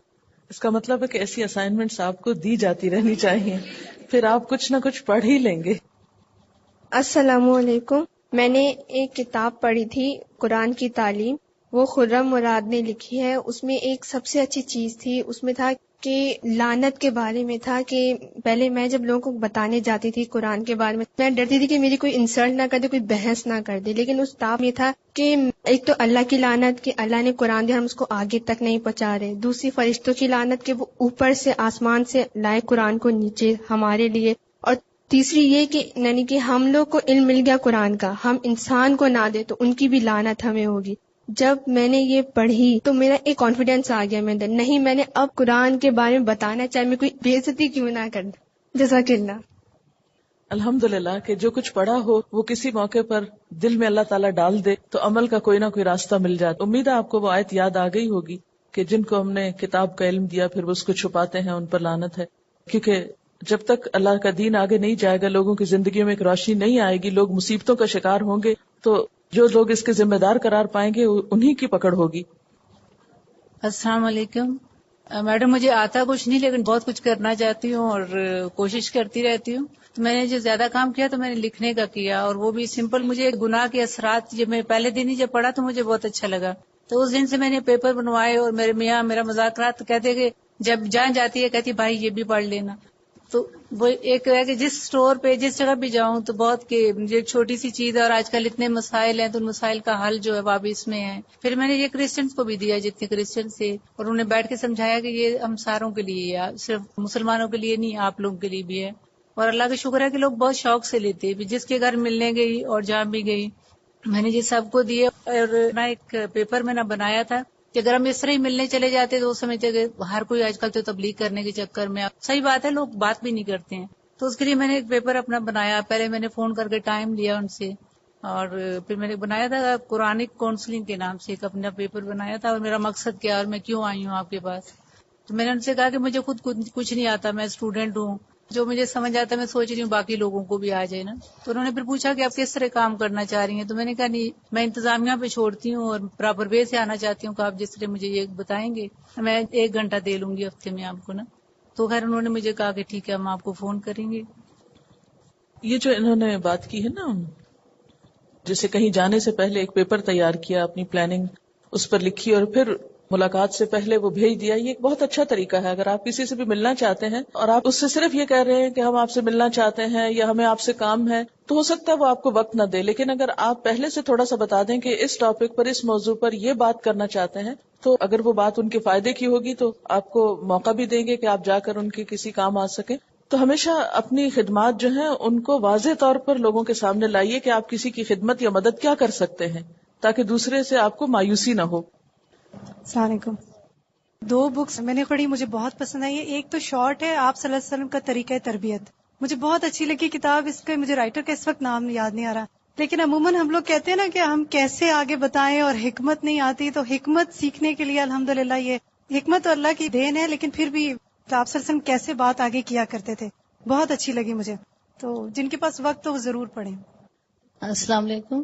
میں نے ایکچولی ایک چھوٹا سا بچوں کو ایک سمر کورس ٹائپ ہی کروایا تھا کہ ایسے ہی اچانک مجھے جانا تھا پنجاب, میرا پوسٹ پون ہوا, تو میں نے نیچے بلڈنگ میں لکھ کے لگا دیا کہ میں بچوں کو یہ کروانا چاہتی ہوں. جو یہاں ڈیٹیل تھی میں نے وہی لکھ دی نا, اور اتنی امید بھی نہیں تھی, بلکہ ہماری بلڈنگ میں کافی کچھ خرابیاں سی ہو رہی تھیں کہ جو ٹین ایجر بچے تھے انہوں نے کافی ہنگامہ کیا ہوا تھا بلڈنگ میں. نیکسٹ ڈے میرے پاس 8 بچے آئے. جب میں نے فرسٹ ڈے ان کو سٹارٹ کروایا, رات بھر بیٹھ کے, اور بس میں دعا کرتی رہی کہ اللہ پاک یہ میں کرنا چاہتی ہوں, مجھے کچھ نہیں آتا کروا دے. جب بچے آئے 8 بچے آئے پہلے دن, تو میرے بچے بڑے ڈس اپوائنٹ ہوئے کہ اتنے بچے ہیں. میں نے کہا نہیں ایک بھی آئے گا تو کرواؤں گی. نیکسٹ ڈے الحمدللہ میرے پاس پھر 20 بچے تھے نا, اور وہ بچے اس طرح کے بچے تھے کہ میرا خیال ہے کچھ بچوں کو تو ماؤں نے اس لیے بھیج دیا کہ 3 گھنٹے جی اس کے سر پہ سوار رہیں گے. تو وہ بچے 3 گھنٹے میرے سامنے کارپیٹ پہ بیٹھے رہتے تھے. اور شروع سب سے پہلے میں نے وہی اللہ کے 99 ناموں سے کروایا. اسما جب کروا رہی تھی تو وہ میں کیسٹ کیا کرتی تھی, تو صبح پھر وہ اللہ کے نام سے سٹارٹ کروایا, لیل و نہار, اخلاقی تربیت. تو وہ الحمدللہ بچوں کو جھوٹ پہ, خیانت پہ, نماز کی پابندی, اس طرح. میں نے کہا کہ اللہ کے نام آپ لکھ کر بھی لے کر آئیں. تو اپنا لکھنے کا ایکسپیرینس تھا, تو مجھے الحمدللہ لکھتے ہوئے اتنا سکون ملتا ہے اور اچھا لگتا ہے. اور وہی مجھے رسپانس ملا کہ جب میں نے اللہ کے نام بچوں کو لکھنے کو بولے, 5 دیے ایک بچے کو, تو میرے پاس 150 اللہ کے نام ایسے خوبصورت لکھے ہوئے آئے کہ بس. اور سب لوگ تھینکس بولے, فون آنے لگ گئے کہ بچے دعائیں سونے جاگنے کی, مسواک, یہ وہ سب کچھ کرتے ہیں. تو سب مائیں بہت کریں کہ ہمیں تو اللہ کے نام یاد ہو گیا, یہ دعائیں زندگی میں کبھی نہیں. سب گھر والوں کو بھی یاد ہو رہی تھی. پھر ہمارے ایسوسی ایشن والے میرے پاس آئے کہ آپ دکھائیں کیا کام کیا ہے. میں نے انہیں بتایا کہ اس طرح. انہوں نے کہا یہ تو بہت اچھا کام ہے, ہم تو ان بچوں سے سوچ بھی نہیں سکتے تھے. وہ بہت بلڈنگ کی پراپرٹی کو بھی خراب کر رہے تھے, لوگ ایک دوسرے کو اذیت دیتے تھے, کچھ اپنے ایٹیچیوڈ تھے, کچرا پھینکنا, کچھ اس ٹائپ. تو جب میں نے وہ بچوں کا کام دکھایا اور بچوں نے دعائیں سنائی, تو انہوں نے کہا اتنا اچھا کام ہے, ہم تو اس کو اپریشیٹ کریں گے. انہوں نے باقاعدہ ایک فنکشن کیا. میری کچھ دوستوں نے کہا کہ نہیں اب اتنا میٹیریل تم نے کیا ہے, باقی کا ہم کریں گے. پھر بچوں کو ہم نے قرآنی آیات کی کیسٹ, سرٹیفکیٹس دیے, اور مائک وغیرہ کا اچھا ارینج کر کے بچوں نے سب پریزنٹیشنز دی. ان کو ان کی طرف سے بھی گفٹ ملے, اور انہوں نے بچوں کے لیے کولڈ ڈرنکس وغیرہ بھی ارینج کی. تو اب سب نے پھر فورس کیا کہ نہیں ایوری سنڈے تو آپ ضرور کلاس دیں گی. ہمارا تو ماحول سدھرنے لگا ہے. یہ بچے تو بہت وہ ہوئے تھے. تو میں حیران ہوتی ہوں, میں کہتی ہوں اللہ میاں واقعی مجھے فکر جاتا تھا کہ اللہ تعالیٰ کہتے تو ایک قدم میری طرف آ, میں تیری طرف. اور مجھ جیسے بندے سے جو خود بہت سدھرنے والا ہے, اس سے اللہ نے یہ کام کیا.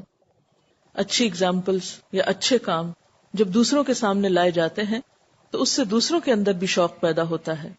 کتابوں میں پڑھی ہوئی باتیں اپنی جگہ, لیکن عملی زندگی کی مثالیں اپنی جگہ, اور عمل کا تو کوئی نعم البدل ہی نہیں. اسی طرح احادیث مبارکہ میں بھی ان کاموں کی ترغیب دلائی گئی ہے. اللہ سبحانہ وتعالیٰ فرماتے ہیں انفق یا ابن آدم انفق علیک, اے ابن آدم تو خرچ کر، میں تجھ پر خرچ کروں گا. گویا جب ہم دوسروں کے لیے اپنے مال کو خرچ کرتے ہیں تو اللہ سبحانہ و تعالی ہمارے مال میں کمی نہیں آنے دیتے. جیسے ایک حدیث میں بھی ہے کہ صدقہ کرنے سے مال کبھی کم نہیں ہوتا. اسی طرح ایک اور حدیث ہے، نبی صلی اللہ علیہ وسلم نے ارشاد فرمایا، اللہ کے کچھ بندے وہ ہیں جنہیں اللہ نے لوگوں کی ضرورتیں پوری کرنے کے لیے ہی پیدا کیا ہے. لوگ اپنی ضرورتیں پوری کرانے کے لیے ان کے پاس جاتے ہیں، یہی لوگ اللہ کے عذاب سے امن میں رہنے والے ہیں. اور آخر میں اپنی بات اس حدیث پہ مکمل کرتی ہوں کہ الدال علی الخیر کفاعلہ واللہ یحب اغاثۃ اللہفانی، کہ آپ صلی اللہ علیہ وسلم نے فرمایا جو شخص کسی کو نیک کام کا راستہ بتا دے تو اس کو اتنا ہی ثواب ملے گا جتنا وہ کام کرنے والے کو ملے گا، اور اللہ تعالیٰ اس بات کو پسند کرتا ہے کہ مصیبت زدہ کی مدد کی جائے. وآخر دعوانا ان الحمد للہ رب العالمین. سبحانک اللہم وبحمدک نشہد ان لا الہ الا انت نستغفرک ونتوب الیک. السلام علیکم ورحمۃ اللہ وبرکاتہ.